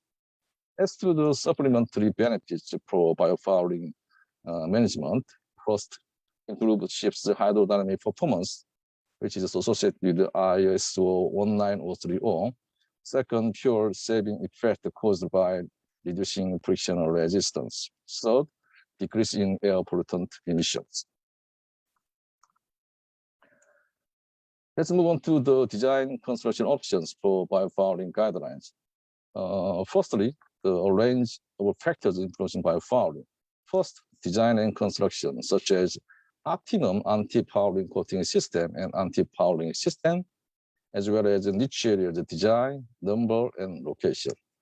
Second, specific operating profile, including ship's operating ratio and ship's speed, as well as docking or anchorage period. Third, visited places and sharing routes environments, such as temperature, salinity, and local ecosystem characteristics. Finally, inspection, cleaning, and maintenance practice, which are suitable for anti-fouling system and anti-fouling coating system to be recommended, and ship's hull and anti-fouling coating system condition to be regularly checked and managed and maintained and repaired necessary. Take a look at the picture. Even the clean vessel the biofalling is not controlled or not managed. The FPS is easily fouled like this picture. Detailed design and construction options. First, the anti-fouling system. The criteria of the anti-fouling coating system selection as follows. That is similar to the biofouling approach. First, ship operating profile, such as the ship speed and ship operating ratio. Second, the environment of visited areas and trading routes. Finally, the anti-fouling coating system is according to the anti-fouling paint maker's recommendation and advice, and to be decided in cooperation with the ship owners and ship builders and ship designers and anti-fouling coating makers. The main type of anti-fouling coating system is copper-based and silver acrylic-based and zinc acrylic-based. And also fouling list type paint and STC type paint and biocide type is now developing, but not widely used. Now the copper-based system and silver acrylic-based system is widely used in the world. Those are two similar vessels before launching. The anti-fouling coating system is beautifully applied in our shipyard. Next, Mgps, marine growth protection system. This Mgps consists of total 3 parts: control panel and anodes and junction parts. It is highly recommended that installation of Mgps to be installed in the sea chest or internal shore cooling system. This kind of Mgps has a pair of 2 electric anodes with a copper anode and aluminum anode. Copper anode produce copper ions, which are transported by seawater and carried into the sea chest and the internal shore cooling system for prevention of biofouling accumulation. Aluminum anode also same concept, produce aluminum ions and for the prevention of corrosion occurrence. This is a drawing of the installation of Mgps in the sea chest and strainer of the internal shore cooling system. Sea chest is the key areas of the niche areas. Sea chest is designed, it's been recommended to minimize size and number and maximize flow efficiency with a smooth surface, and install proper Mgps and also steam or hot water cleaning system to be installed. And finally, grills and their opening arrangement to be designed for divers to have easy access to water inspection and cleaning. And this type is recommended the hinge type opening grating. And now the ROV machines for sea chest maintenance to be developed now. So I hope this kind of ROV machine to be more developed.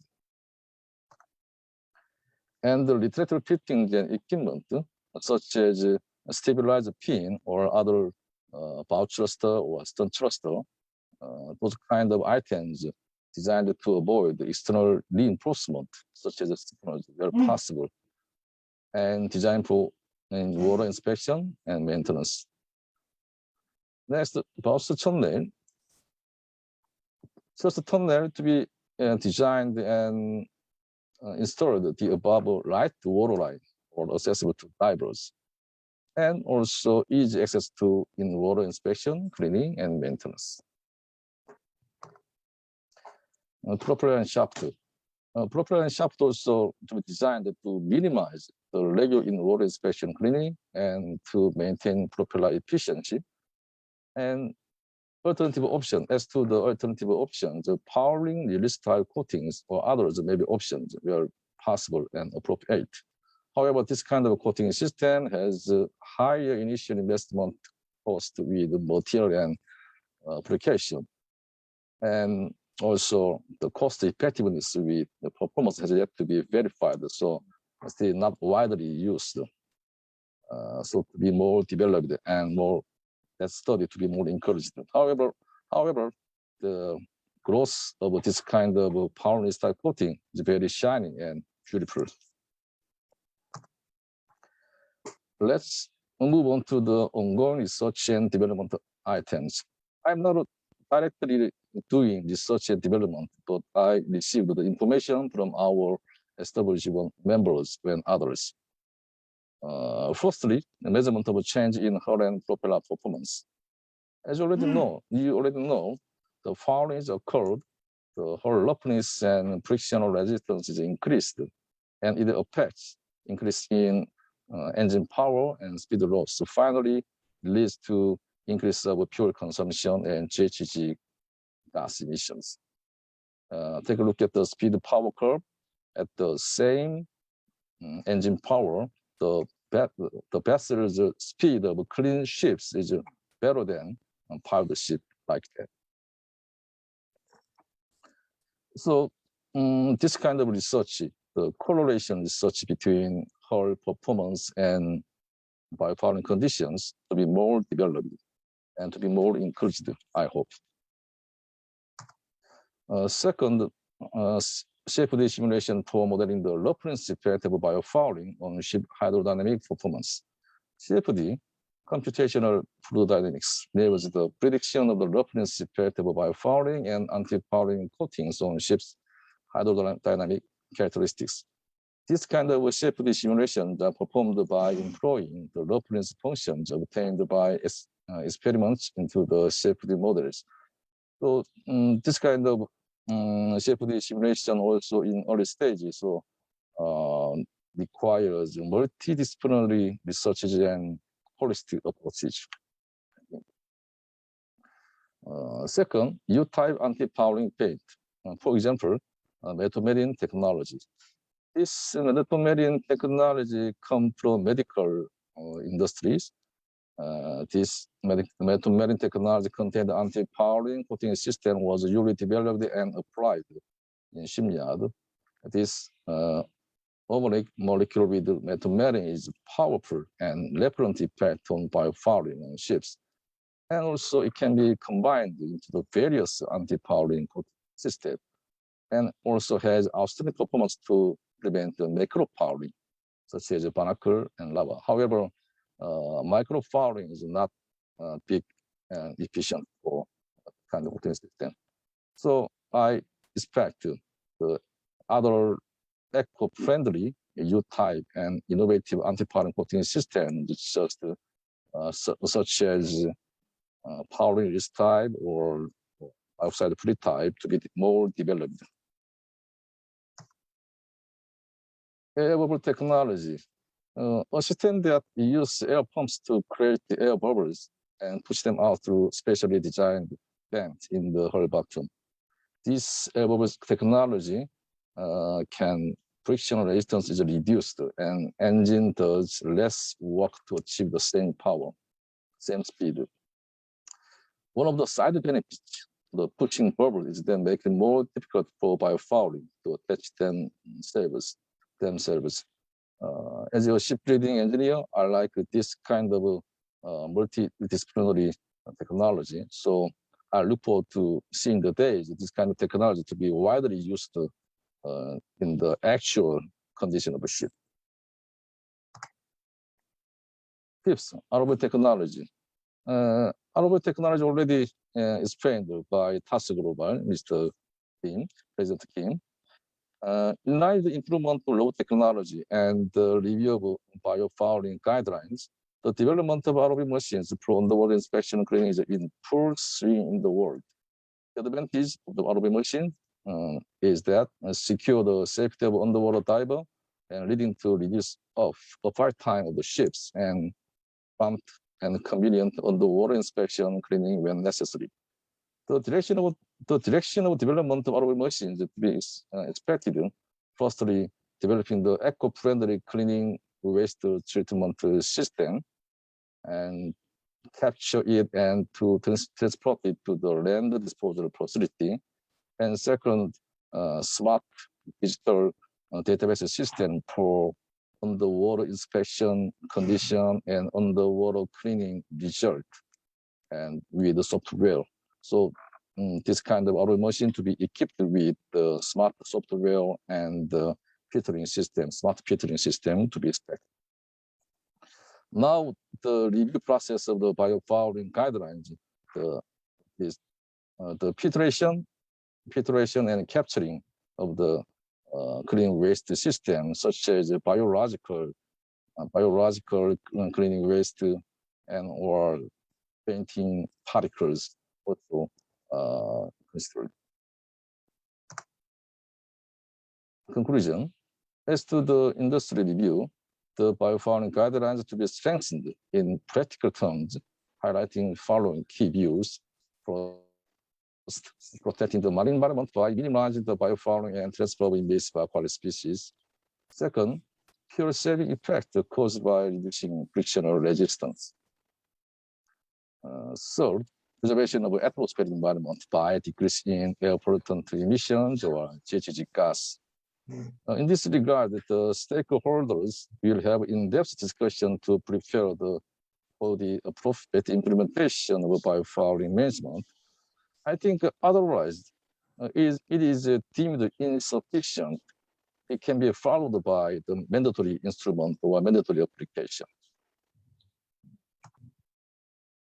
When it comes to the design and construction review, the extensive approaches attempts have begun to take place for biofouling management, but this is early stage. First, minimizing niche areas. Second, optimizing high performance design and considering hydrodynamics. So the design for easy access to inspection, maintenance, and operation. First, research and development of anti-fouling system. Anti-fouling system means anti-fouling system and anti-fouling coating system, and as well as ROV machine development. So I think when it comes to the innovative design and construction options, it is the time-consuming task that a variety of and a wide range of parameters must be taken into account. So I hope if the appropriately updated, upgraded, the revised biofouling guidelines to be presented to the stakeholders and more further incentives and motivations to be presented to the shipbuilding industry or other industries, the implementation of a biofouling management to be more accelerated and more increased. Finally, as to the preparation plan for national regulatory policy, I'd like to propose that firstly, clarification of the purpose of biofouling management, because there are still high-grade government officials and still some stakeholders not yet about the biofouling management and the review process of the biofouling guidelines. So need the clarification of the purpose of the biofouling management. Second, factual survey and analysis of the current law and regulations, including national law and regulation for maritime, and also identifying other countries' rules and regulation for biofouling management, such as USA, California, and New Zealand. Next, holding R&D forums and technical seminars. As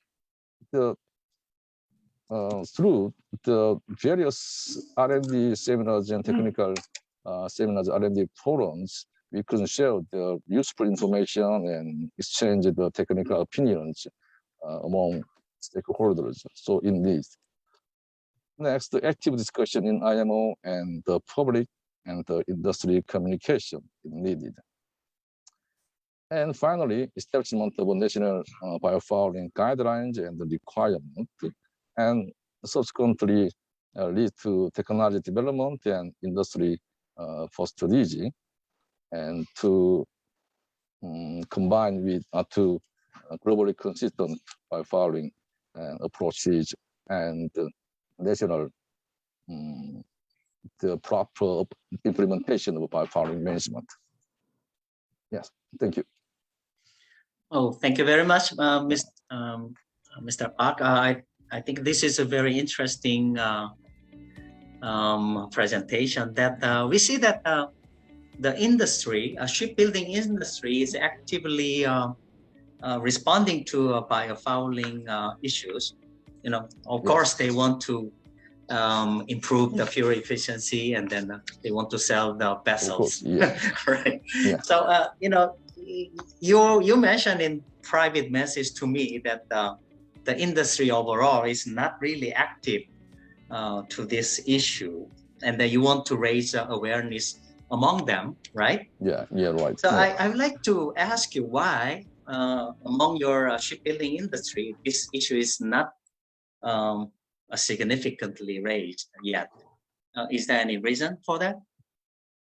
Yes, still, the biofouling issue is divided into two items. First, the pure consumption, and second, the protection of marine environment, such as biofouling and aquatic invasive species. This biofouling guidelines is usually focused on the transfer of invasive aquatic species, and as well as pure consumption. However, pure consumption, in case of the pure consumption, pure effect is a kind of different from the marine protection of biofouling, and so the top boarding members or other members are still not yet enough for the understanding and the purpose of the biofouling management. So I'd like to, and I try to raise awareness for them. And in another region, the biofouling guidelines is still not yet published, still in the review process. So it need more 2 years or 3 years to publish the biofouling guidelines. So they are sometimes waiting and see the biofouling guidelines to be what is the biofouling to be going to be. They wait and see. But last year and this year, the concept and identification is still different and more raised now. So now more and more top management is concerning and interested in the biofouling management. All right. Yeah. Thank you very much for the clarification. And John, do you have any comments on his presentation? I think he's a shipbuilding industry is a champion of IMO, right? Yes, it was been very gratifying to see somebody presenting about the review of the guidelines. I didn't have to do it. So thank you. No, thank you. All right. Actually, I wanted to ask you a question, Mr. Park. So how do you think, I mean, you've seen that I mentioned this report that's being commissioned by the Global Industry Alliance related to Biofouling partnerships on the impact of biofouling on greenhouse gas emissions. Don't you think that this perhaps, we expect to publish it next year, do you think this perhaps could be more useful for you to raise awareness on, particularly on ship operators, at least on the side of the need to be proactive in managing biofouling, even if it is not ultimately about invasive species, but at least they are already focusing on greenhouse gas emissions. That could be like a buy-in for ship operators or ship owners. Do you think that would help? I mean, that's my question.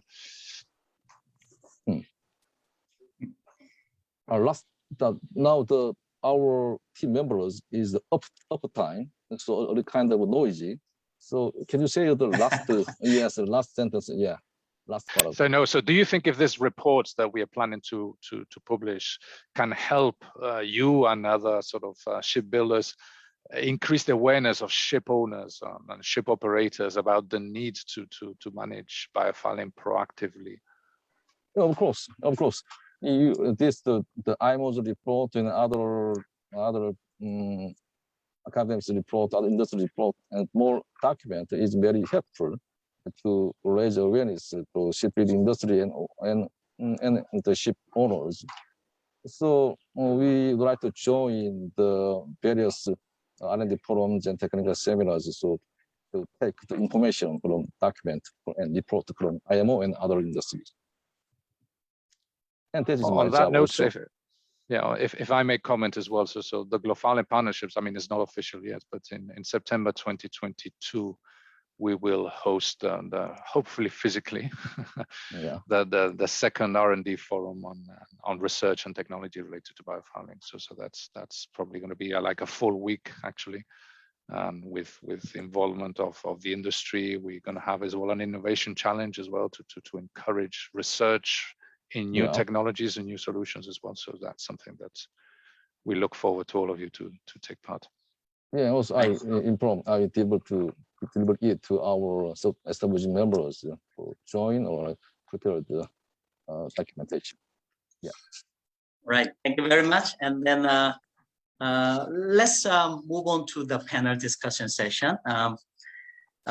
We have 3 panelists, and then if you have a question to Mr. Park, would you do so after the panel discussion session? And then you may raise question to the question box, the answer box. Okay, let me invite our first panel of Dr. Hiroshi Kawai. He's from Kobe University. Dr. Kawai is the specially appointed professor and professor emeritus of Kobe University. He has studied coastal ecosystem and biofouling for more than 35 years. Let me invite Dr. Kawai, please. Yeah, thank you very much for the invitation to participate in this webinar, and also kind introduction of me. And I'm a specialist of seaweed ecology and also taxonomy and so on, and was involved in the project to study the origin of invasive seaweeds, invasion, and also recently we worked on the debris, introduction of debris biota by the tsunami in the 2011 Tohoku big earthquake and so on. So I've been enjoying the talks very much, and like to ask something later. Thank you. All right. Well, thank you very much, Dr. Kawai. You may ask questions now. No, not now. Not now. Okay. I will invite you later when 2 other discussants finish their talk. Okay. Let me invite next panelist, Dr. Baek Seung-ho from KIOST. Dr. Baek is currently a principal research scientist of KIOST, and he has received his PhD degree from Yokohama University. Dr. Baek is involved in the biofouling project funded by the Ministry of Oceans and Fishery of Korea. Dr. Baek, please. Open your presentation file, please. He prepared the presentation.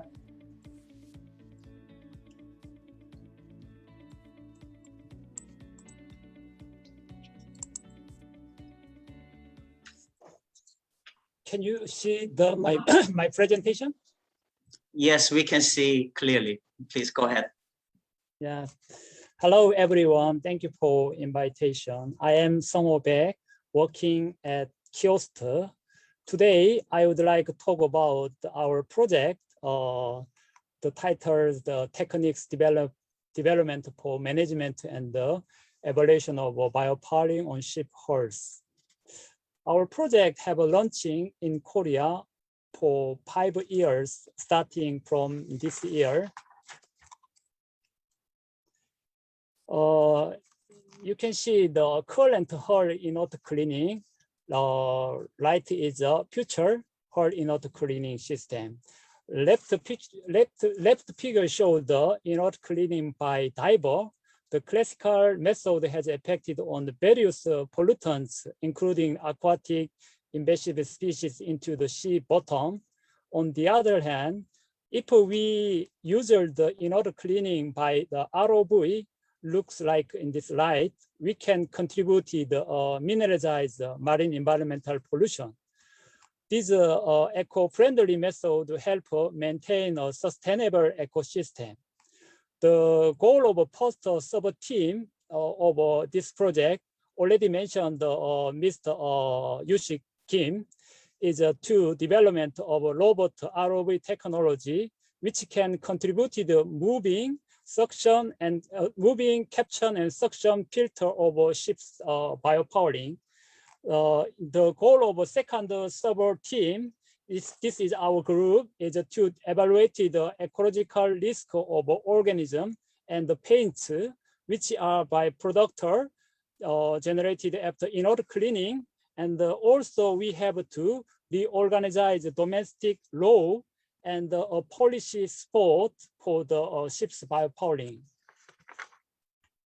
Firstly, we have a question: how the invasive aquatic species introduced into Korean coastal water? To answer the question, we can think about ships biofouling, including hull attachment organism, and then ballast water, ocean current, and the import of Korean aquatic product, mussel, scallops, oyster, and so on. Those invasive aquatic species can disturb the coastal ecosystem of Korea. So related policy and countermeasures are needed to prevent and manage it. In particular, the spread of unwanted aquatic marine organism is recently increasing due to the large amount of cargo ships moving, which is related with the FTA, free trade agreement. According to the IMO reports, the spread of unwanted aquatic marine organism is more likely to be carried by ships biofouling compared to the ballast water. As you can see here, percentage associated with the vector. As you can see, the biofouling is higher than ballast water and another vector. For this reason, IMO Global Fouling Partnership Project has adapted a step-by-step resolution for the control and management of hull fouling organism. Currently, communication working group is on progress to review and revise the guideline for the ships biofouling. Summary of the issue related to ships biofouling is as follows. One is continuous damage caused by biofouling. The fuel efficiency of ships is reduced up to the 40%. Second is the limitation of biofouling management, increasing in the impact of harmful materials on the marine environment of anti-fouling paints. Three is strengthening global regulation on the biofouling. IMO already adopted the biofouling control management guideline. Finally, demanded for the preemptive response to the global market. For this reason, Korean government have launching this project to respond to this international issue. I know that a lot of inward cleaning issue is being done in South Asian country. I think it is necessary to check various problems that may occur during inward cleaning. Recently, IMO has accepted the guideline of ship's biofouling. The point of this guideline is to mineralize the movement of invasive aquatic species. Ship's biofouling guideline is very similar to the goal for preventing of introduction of invasive aquatic species by ballast water.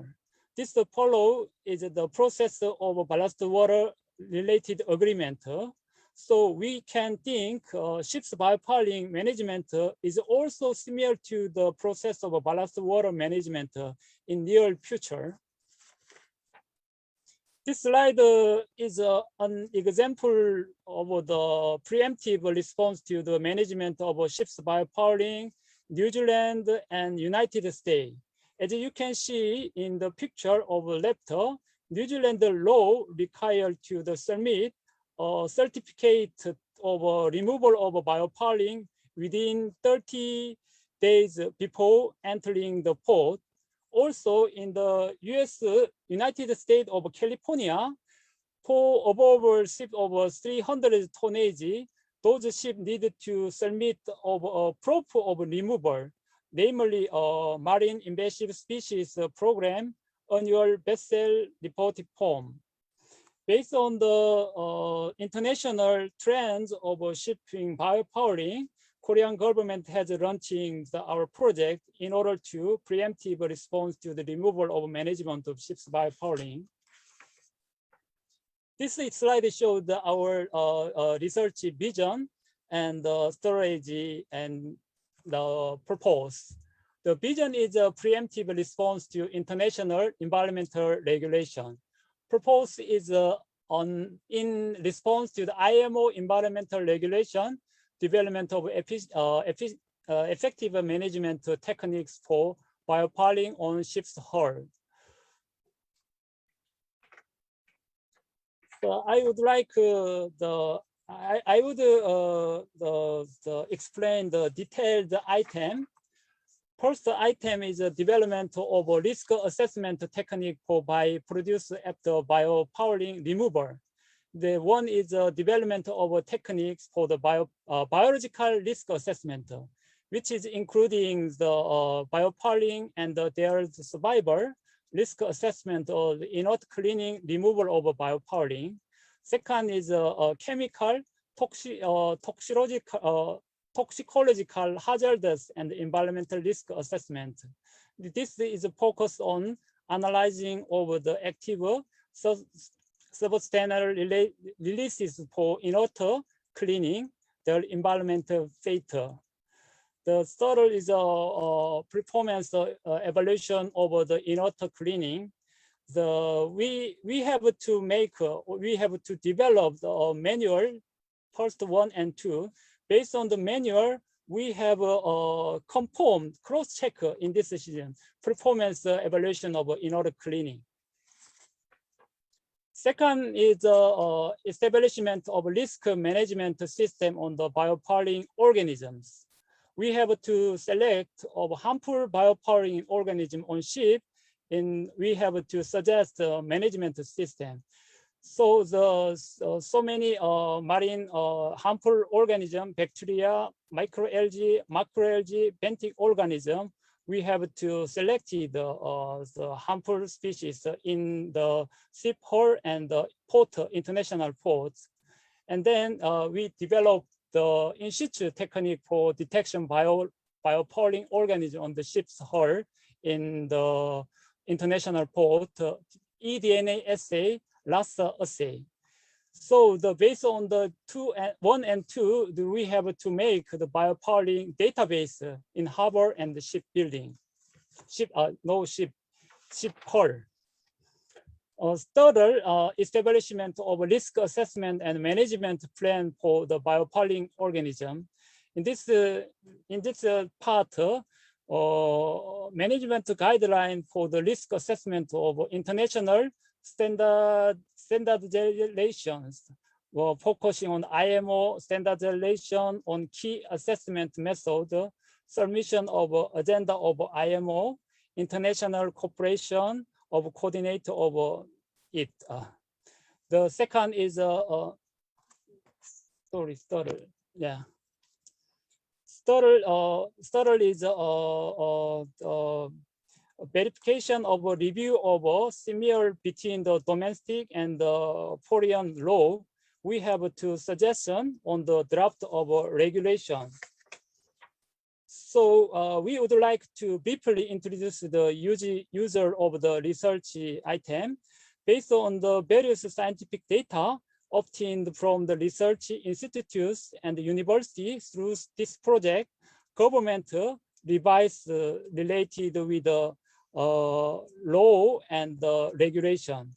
In addition, industrial shipping company and the related companies have a vision to occupy the global market by activating the development of in-water cleaning ROV. In this slide, key R&D item marked on right. As you can see, development of in-water cleaning robot, development of a post-processing platform on the ecosystem risk assessment, which is focused on biological, chemical, toxicological level. So the preventive response to the IMO regulation. As a result, we can get the two advantages for saving the fuel cost and the mineralizing of ecological disturbance based on our project. That's all. Thank you very much. Thank you very much, Dr. Baek. I think the Korean government is very serious about the biofouling issue. And then you said that the R&D, the goal of R&D is a preemptive response. So that means that Korean government is expecting a stringent regulation from IMO in very soon time. So what is the Korean government's expectation about IMO regulation? Will they expect soon to be formalized, or what do you think? As everyone know well, New Zealand and the United States already adapted to regulated biopowering. So in Korean government, also the preemptive response to the international work. In Korea, there are so many the shipbuilding company. So and then we also make the ROV robot, and then related with this issue, we have to make or develop the biological and the ecological and the toxicological the research. All right. Thank you very much. I think I'm very happy to see that the Korean government taking it very seriously now, and then development of technology in advance. The goal is very clear. They want to take this issue ahead of time. Okay, I will let me invite our last speaker, panelist, Dr. Serena Teo of National University of Singapore. Dr. Teo is currently serving as a Deputy Director and Principal Research Fellow at the Tropical Marine Science Institute and Faculty Director of the St. John's Island National Marine Laboratory of National University of Singapore. Her team has over 20 years of research on biofouling issues. Dr. Teo, please. Thank you. Let me see how. Let me share. Can you show your presentation? Thank you.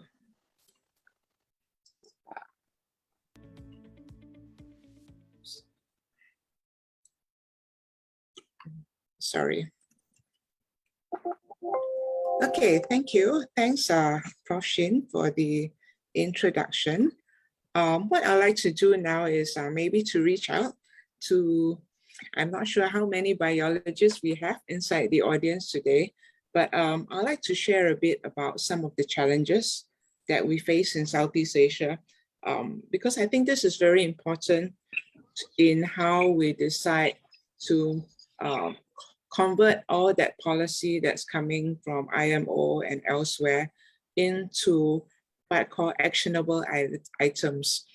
I always start my presentations with this slide because it's useful, I think, to always remember when we're in Southeast Asia that we have very beautiful biodiversity, and our biofouling is very often not just about barnacles. I think for those of you who actually have to go to the field and clean fouling, you will realize that even corals can be found on ship hulls. So in Southeast Asia, for better or worse, we have the highest biodiversity in the marine environment. And with that, plus the beautiful tropical climate, we have an extraordinary number of marine organisms, which maybe as a ship hull guy said to me, if only the marine biodiversity could just stay on the rocks, right? So the issue here is that we are living in a part of the world where there are so many different kinds of marine animals and they are all looking for places to live. And we are at the edge of the Coral Triangle in the South China Sea. So we should be really proud of the marine ecosystems that we have around us, as well as the aquaculture economic zones around us. But at the same time, our region with the Asian growth, there is very heavy shipping moving between all the major ports. I think we have more major ports around Southeast Asia than anywhere else around the world. All our major cities are urbanizing.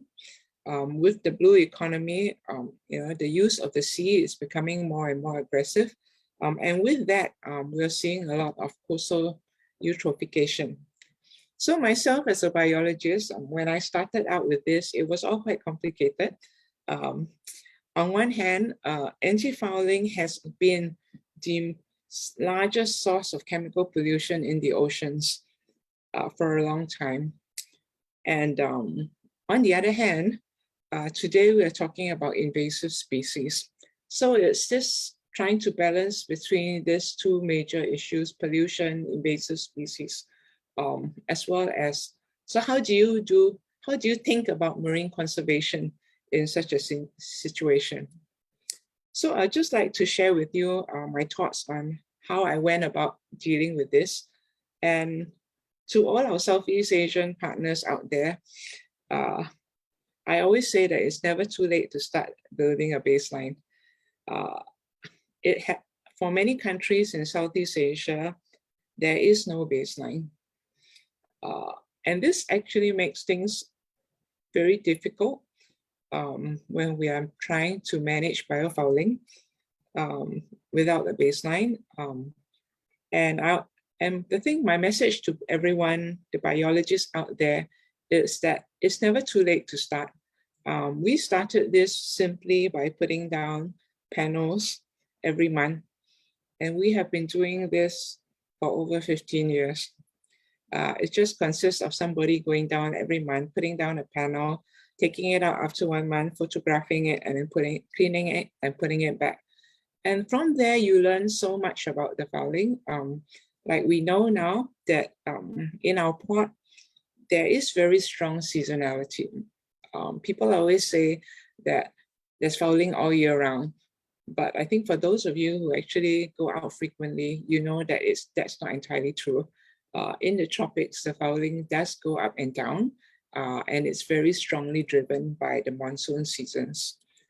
But I guess the thing that very often deters biologists is how much biodiversity there is in the fouling community. And in this respect, I urge the biologists in this crowd to actually start collecting samples and putting things into your museum. You may not be able to identify them today, but putting in a good sample collection is so important because today we're actually talking about invasive species. I will tell you that half the animals on this picture are not identified. They have no names. But well, This one, it has taken, my team started working on this in 1995. Almost 20 years later, we have finally described it as a new species, right? So it is possible that eventually they will be identified. But the important thing is that the natural history collections need to have your samples today so that later on, when new things come in, there is something to compare against. Our biggest challenge in Asia is not knowing what there is today. So when new things come in, we don't know whether it's native or it's invasive or it's foreign. And this is just a snapshot of the diversity that you can find on a ship hull that comes into Singapore. Some of these things are important. There are invasive species here. Some of them are invasive species, but they are temperate species and they have no consequence to our port. So it is important to have a baseline to start with. And when eventually something does happen, like in 2016, when this Karu mussel arrived in Singapore shores, you have to act so fast because when an invasion happens, it spreads rapidly. I mean, we first spotted it in a shipyard in the north, and within 3 months, it had spread rapidly down the coast. And all the aquaculture nets were covered in the Karu mussel. So having this baseline is important because it empowers our government to actually do something. For example, you can have a policy, but if there is no scientific information, it's very often difficult for government officials to activate money to do something about a bioinvasion. And the good thing about collecting baseline data is that it also tells you after a long time how things are changing. So as we are observing in our site in the last 5-10 years, there has been a shift, right? We're seeing more and more soft fouling organisms compared to the hard fouling. So the community is shifting, sea surface temperatures are rising, and this gives us a clue also about how biofouling is changing with the environment. At the same time, I always encourage biologists to actually step out and work with industry and work with other disciplines.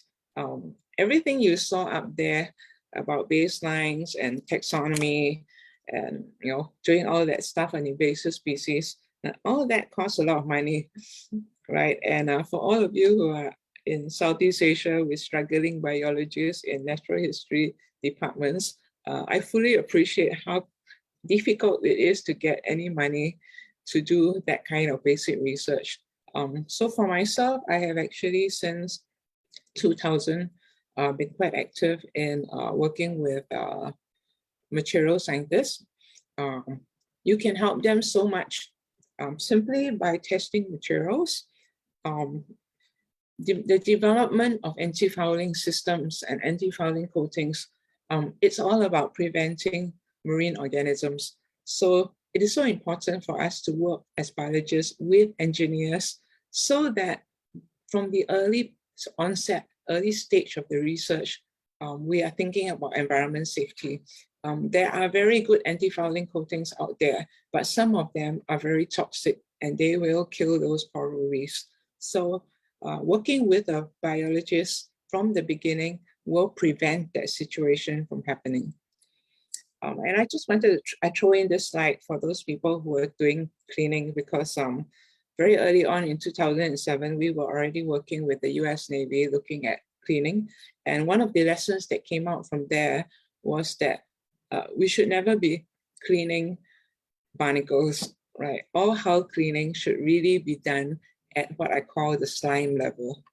And that actually may reshape the way that you want to plan your hull cleaning programs and how you work with different ship owners. Anti-fouling research is extremely multidisciplinary.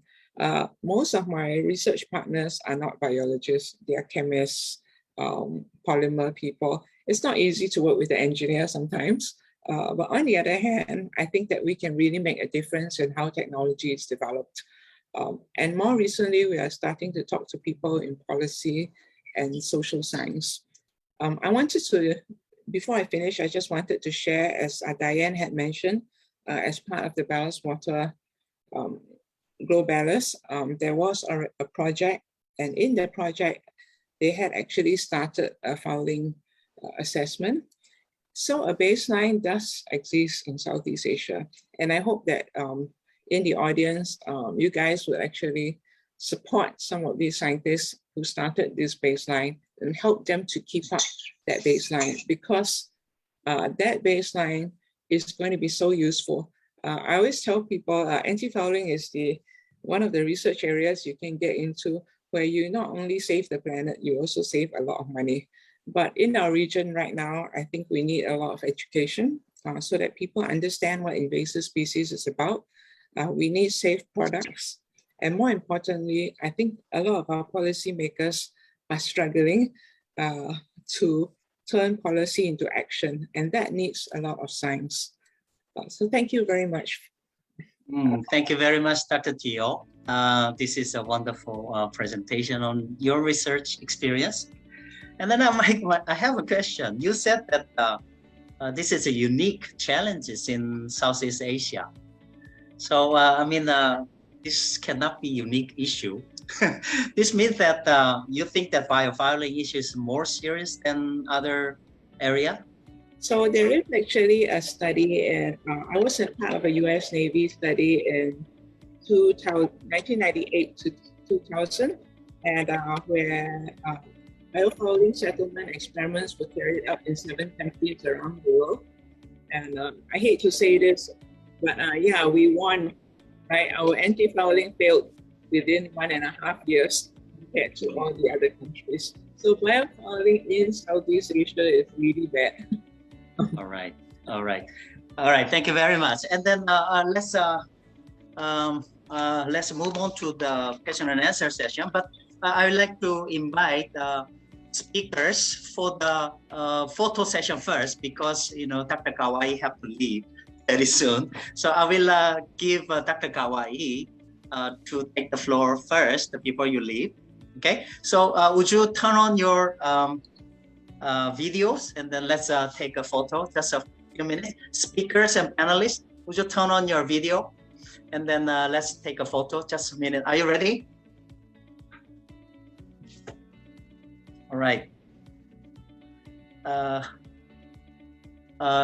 Jung-woo Park, please turn on your video. He's not responding. Anyway, let's take photo. Done? Rod? Done? Okay, let me count. Oh yes, he's here now. All right. Okay, ready? Smile. 1, 2, 3. Okay. Done? Yeah, it's done. All right, thank you very much. Okay, now we have a little bit like 30 minutes remaining to conclude the webinar. Let me invite Dr. Kawai for his questions and comment. And then let me invite my friend from UK, and then Justin Hansen later. Okay, let me invite Dr. Kawai for your question and comment. Yeah, thank you very much. And as I said, I really enjoyed the talks, which are highly updated. And the first talk by Dr. Alonso was very good basis for discussions based on scientific data. And but related with his talk, I have a question or ask for your comment. I know, I understand that some of the invasions was associated with fisheries activities, like the Undaria introduction by associated with oyster mariculture, and then local dispersal was caused by short distance operations of ships like recreational vehicles or local small ships. And it might be difficult to apply regulations to such local dispersal because large of the regulations by IMO is for international vessels or large-scale vessels. So, but for reduced introduction, local, dispersal, it's important to also focus on the fisheries activities, especially mariculture activities, and also some regulations for smaller vessels, or sometimes ruined vessels, but still anchored in harbor, a sort of oasis for biofouling. And actually, in my near my research station, there is a old fishing boat, actually not in operation, but used as a floating dock. And it's full of foulings, but it's difficult to apply any regulations to this kind of vessel. So what is your opinion or future, what we should do in future for this? If you have any comments or something, would you tell me? This is one of my questions. All right, John. Yes, thank you, Dr. Kawai. Yes. Well, there's several aspects on this question. Certainly highlighting that it's very difficult to ascribe a vector of a pathway to just one, just to biofouling, just to ballast water. And we know really that in reality, in most of the occasions, it's a combination of factors. It may be something, an introduction combined with ballast water, biofouling, with aquaculture. And then it's just very important what you mentioned, that there's this secondary pathways, or this, I call it this secondary expansion at the local or regional level. And IMO, and that's everybody I think is quite aware of this. Recreational boating has been highlighted, for example, in the Mediterranean specifically, as one of the main pathways for biofouling, actually, more than actually commercial shipping. And especially because recreational boating goes to areas which are normally pristine, and they go to different smaller ports and expand even more the range of invasive species. Obviously, the IMO regulations or IMO recommendations normally apply only to the international fora, and it depends really to countries. So it is what countries want to do, how they want to translate that into national regulations. For example, we have mentioned before, there is IMO, apart from the IMO Biofouling guidelines, issued a guidance for recreational boating, right? In theory, under IMO regulations, it is only recreational boats over 24 meters in length. But in practice, we know that all national federations of sailing have these recommendations, and they use them actively to every kind of ship at the local level as well, regardless of the size. The same may apply even to aquaculture, for example. Obviously, this is outside IMO's remit. Aquaculture belongs to another thing, but it's something where as well the national authorities may want to regulate or create some kind of recommendations, or try to actively engage that industry at the national level to prevent biofouling and both to prevent them as a pathway as well of expansion as well of invasive species. There are, we have mentioned in my presentation very briefly, because it was too much information really, if not, but there are, the same as for shipping, there are significant economic advantages to all the different industries to manage biofouling. So it is an encouragement for them to do that, and as well to prevent invasive species, because many of them, such as aquaculture, can be particularly affected by an invasive species coming into their area. I hope that responds to your question. I think we have to start with the Convention for Biodiversity, because invasive species come from so many different industries. And to be fair, IMO is only regulating shipping and not all the other vectors. So I think each country actually needs to have its own biosecurity plan to address which are the vectors that are most important. For some countries, shipping may not be the most important vector. Yeah, that's correct. I mean, actually, Biofalling has issued, it's not yet, but it's using it in its lead partnering countries. It has issued some a guidance on how to develop a national assessment and as well how to develop a national strategy. And this takes into account as well assessing sort of all the risk factors of the different industries. Also to highlight as well that, okay, sort of IMO is normally identified with ships, your traditional vessel, but highlight that the IMO Biofarming guidance, the definition of ship is quite ample.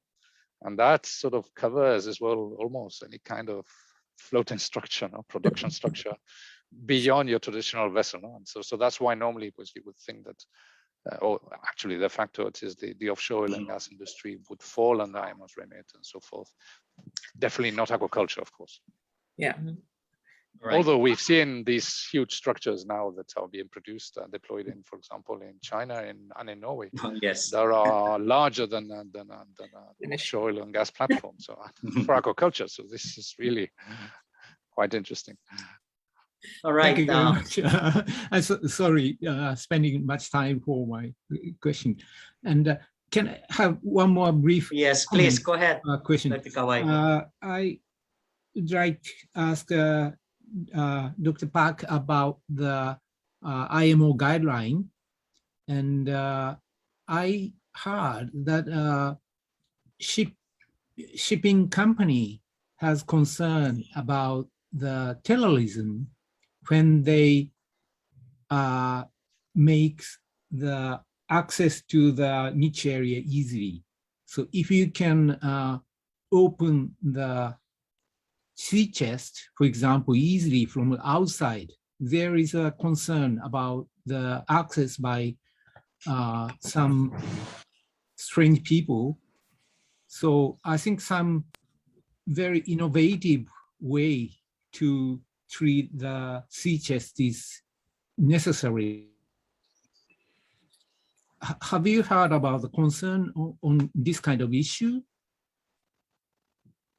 for the security reason?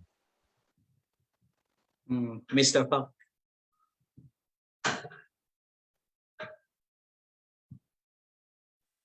Yeah, in case of the sea chest, the access of sea chest is a little difficult and is also dangerous for ship divers to access. So I want and I expect the ROV machines or other remote controlled machine to be operated for sea chest repairs, and also sea chest design have to be blocked down for the repairs. So those kind of technology to be more developed, I hope. Yeah. But still, the IMO guideline recommend easy access to the sea chest. So this is why the shipping companies are a bit concerned about the structure of the vessels. Shipping, in terms of shipping company. Because for example, foreign international ports, if the access to the sea chest is easy, there is concern for the terrorists to enter into the... the different concept, but in Biofouling, in case of the Biofouling guidelines to be easily accessed, to be recommended. So, for example, hinge type rating for the safe consideration of safe for divers. So there's a kind of a different concept in Biofouling guidelines and shipping and companies. Those have to be more modified and more considerated, I think. So the shipping company have to understand and aware of that those kind of concepts, the biofouling guidelines, that's kind of different. They have to be more discussed and considered. All right. Thank you very much, Dr. Nice. Kawai. We have one more question here. Let me invite my friend from UP. Are you ready? Take the floor, please. Yeah, Joey, give her permission, please. Okay, now you take the floor. Hello. Yes. Dr. Yes. Chin, Yes. are you calling on me now? Would you? Thank you very much. All right. This is thank you very much. Good evening, good afternoon, or good morning, wherever you are. This is Frances Nievales from UP Visayas. I'm actually mobile. I would like to ask or pose a question. My question, which I posted also in the Q&A, but you asked me to read verbally. So I noticed this is for Dr. Yusik. Kim Yusik. The ROV thing of doing technology of doing cleaning is actually very interesting and exciting to me. However, my question is, how do you dispose of the waste?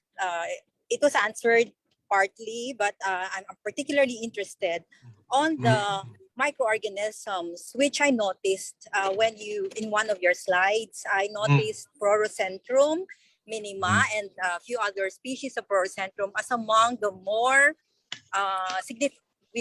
more significant in numbers from that slide. And as far as I know, Prorocentrum, the dinoflagellate, is a possible causative agent of ciguatera poisoning. And it can be, it's a microorganism, but it can be fed upon by other organisms. So it's benthic and it's attached, unlike the red tide causing dinoflagellate. So it's benthic, it's attached, so fishes could nibble on them. And then when in enough in concentration on the fish, and if the fish is edible, then it can be fed upon by people and can cause to a large, more, how do you call it, and can cause actually death, no? So going back, I'm particularly interested when the ROV thing does the cleaning, how does it, what does it do with the materials that are being taken off or removed or filtered from the ship? Right, thank you. Thank you for Mr. the question. And it was a very brief moment. I'm kind of surprised you catch that name of the plankton and the larva, the strange names.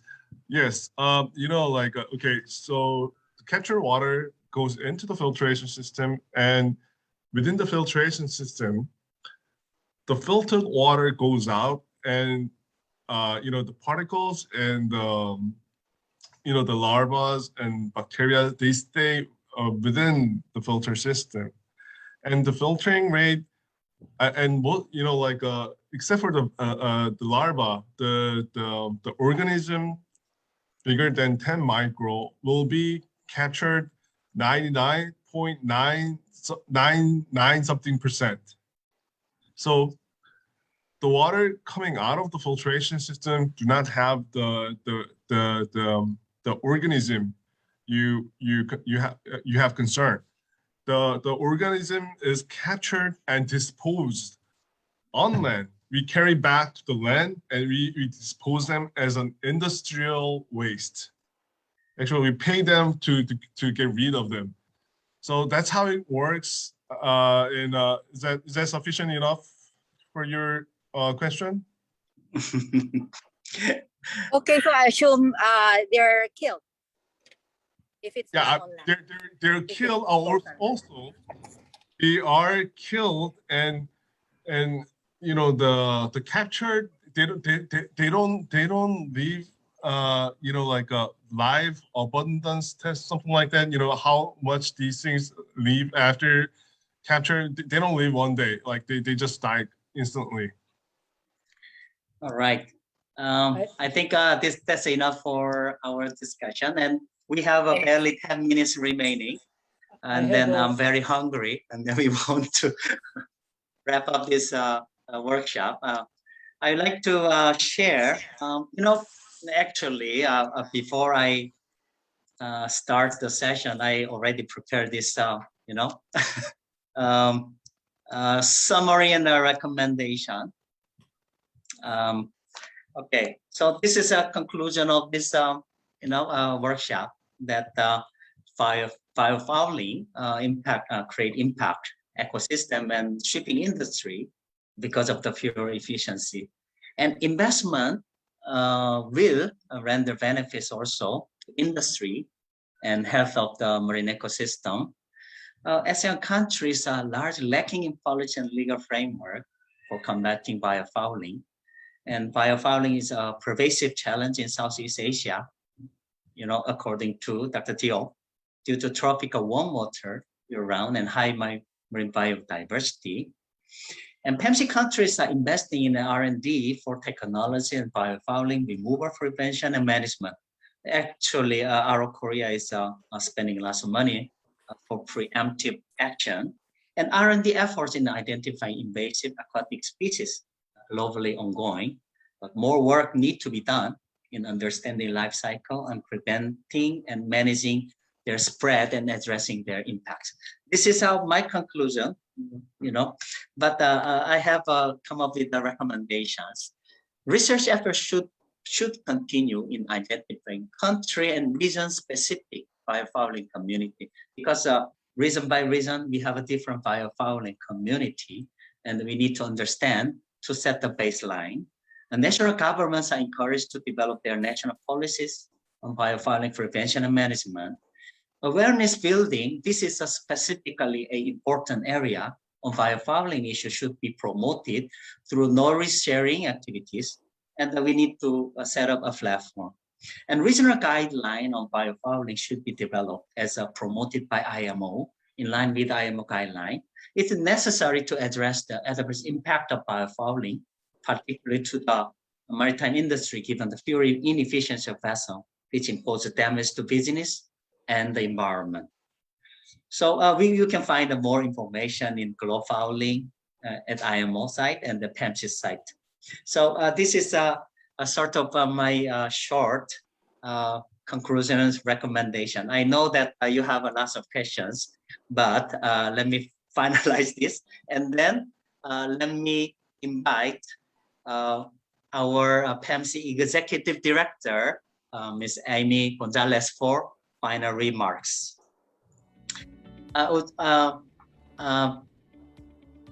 Ms. Gonzalez, would you take the floor for the final closing remarks? Yeah, thank you, Dr. Shin.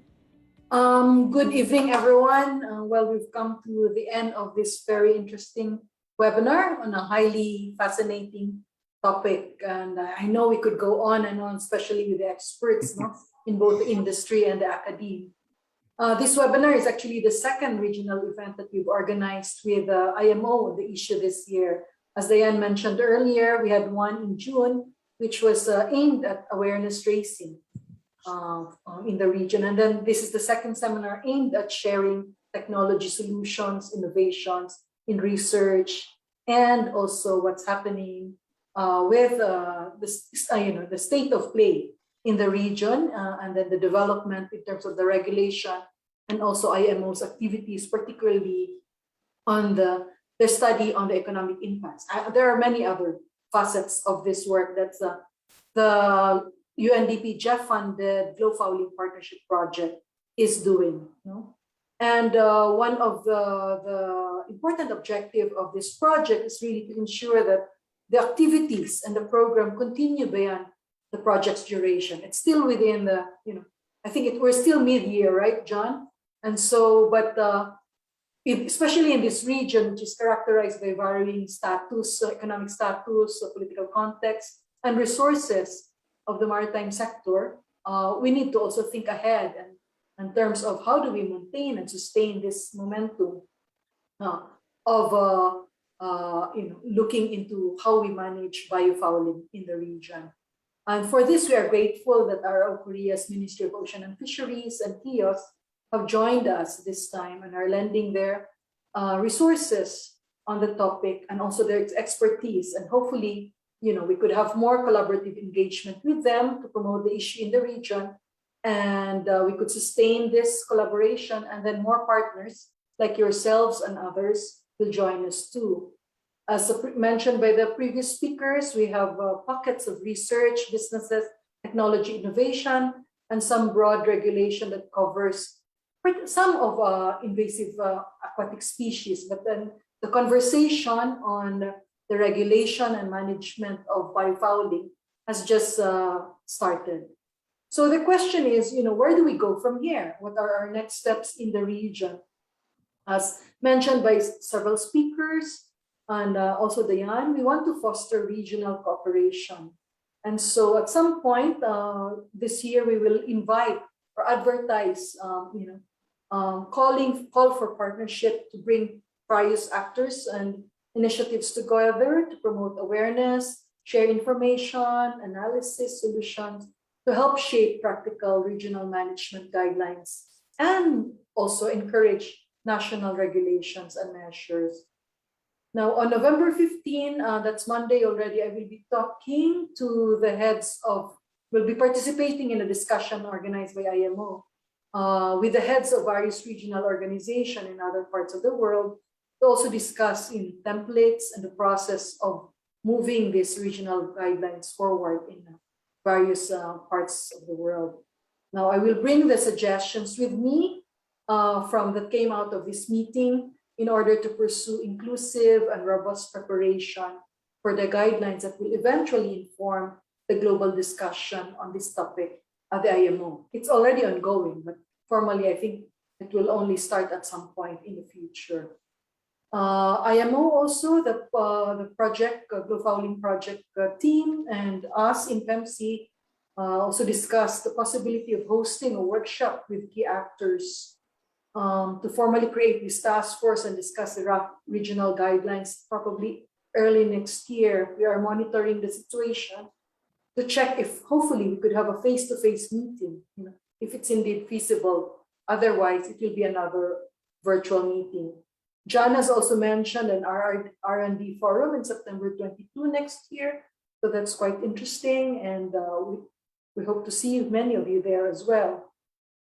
So therefore, what can you do to help advance this process apart from attending, speaking, and in this workshop? First, I think, please let us know if you want to contribute and be part of this process, sharing your research results, your programs, your innovation solutions, and your thoughts on what should be in the regional guidelines.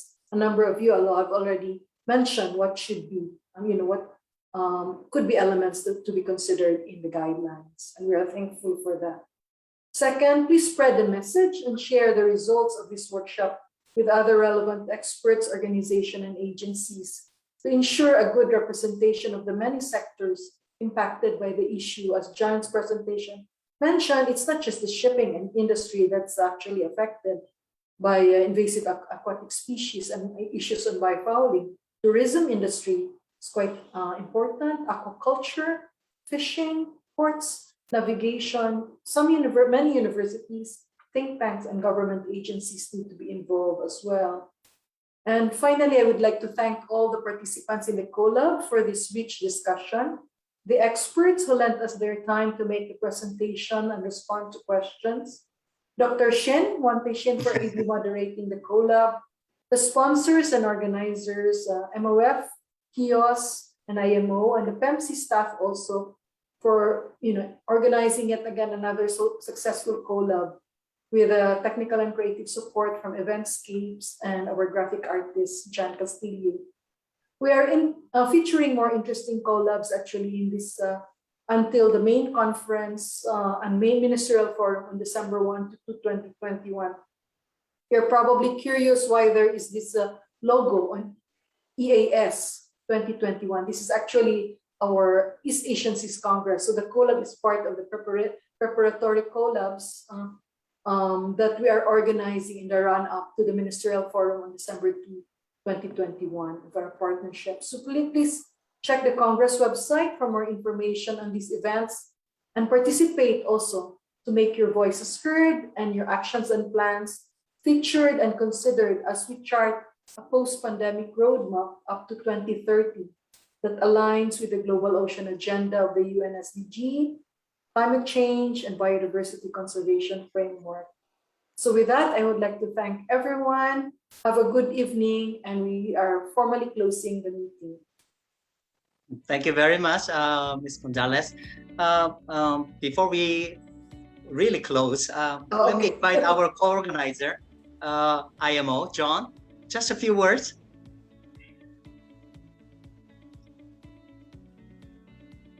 Hello, can you hear me? Yes, I can hear.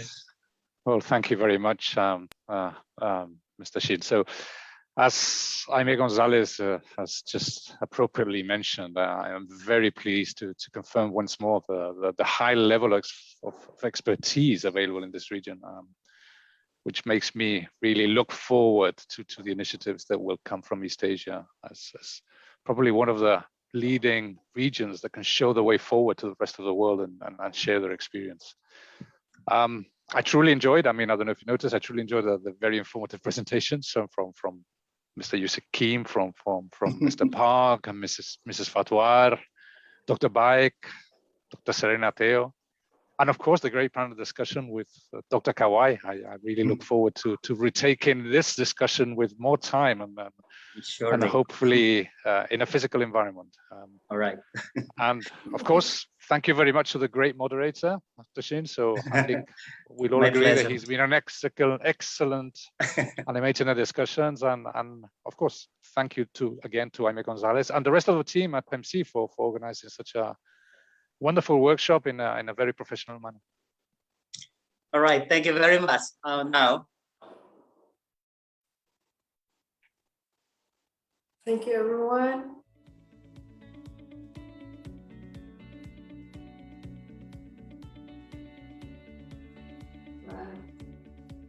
See you, John. Monday. Good night to all. I think it's quite late for you all. Thank you, Dayan. Thank you, Mr. Thank you. Thank you for inviting me. Thank you. Thank you, Mr. Baek. Wakame everyone. Edible seaweed. Yet, it's been identified among the most invasive aquatic species on our planet. In one European country, the power generation industry spends more than $10 million annually trying to stop the Australian tubeworm clogging up cooling water intakes. These are just two examples of an insidious problem that's occurring all over the world. Invasive aquatic species introduced by biofouling. But how does it happen? When surfaces and structures are exposed to the sea, aquatic organisms, some of them invasive, can build up rapidly. Left untreated, they can have severe consequences. Once introduced, invasive aquatic species are almost impossible to eradicate, and they can pose a major threat to biodiversity and destroy healthy marine ecosystems. They can damage human health and have a negative effect on tourism. And dealing with invasive species can cost huge sums of money. A range of key maritime sectors and activities, including shipping, oil and gas, renewable ocean energy, recreational boating, deep-sea mining, aquaculture, and fisheries, can be affected by biofouling and spread aquatic invasive species.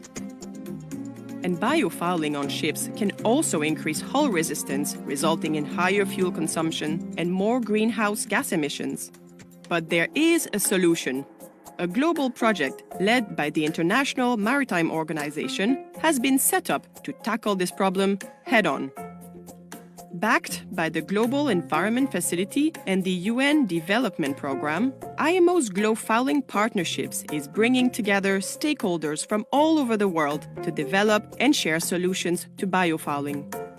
Working closely with pioneering countries, industry, and institutional partners, Biofalling Partnerships will raise awareness, foster research and development, share best practices, including IMO's own biofiling guidelines, and help promote technical solutions. So if you want to help protect biodiversity and be a part of the global solution, see how the Biofouling Partnerships project can help you.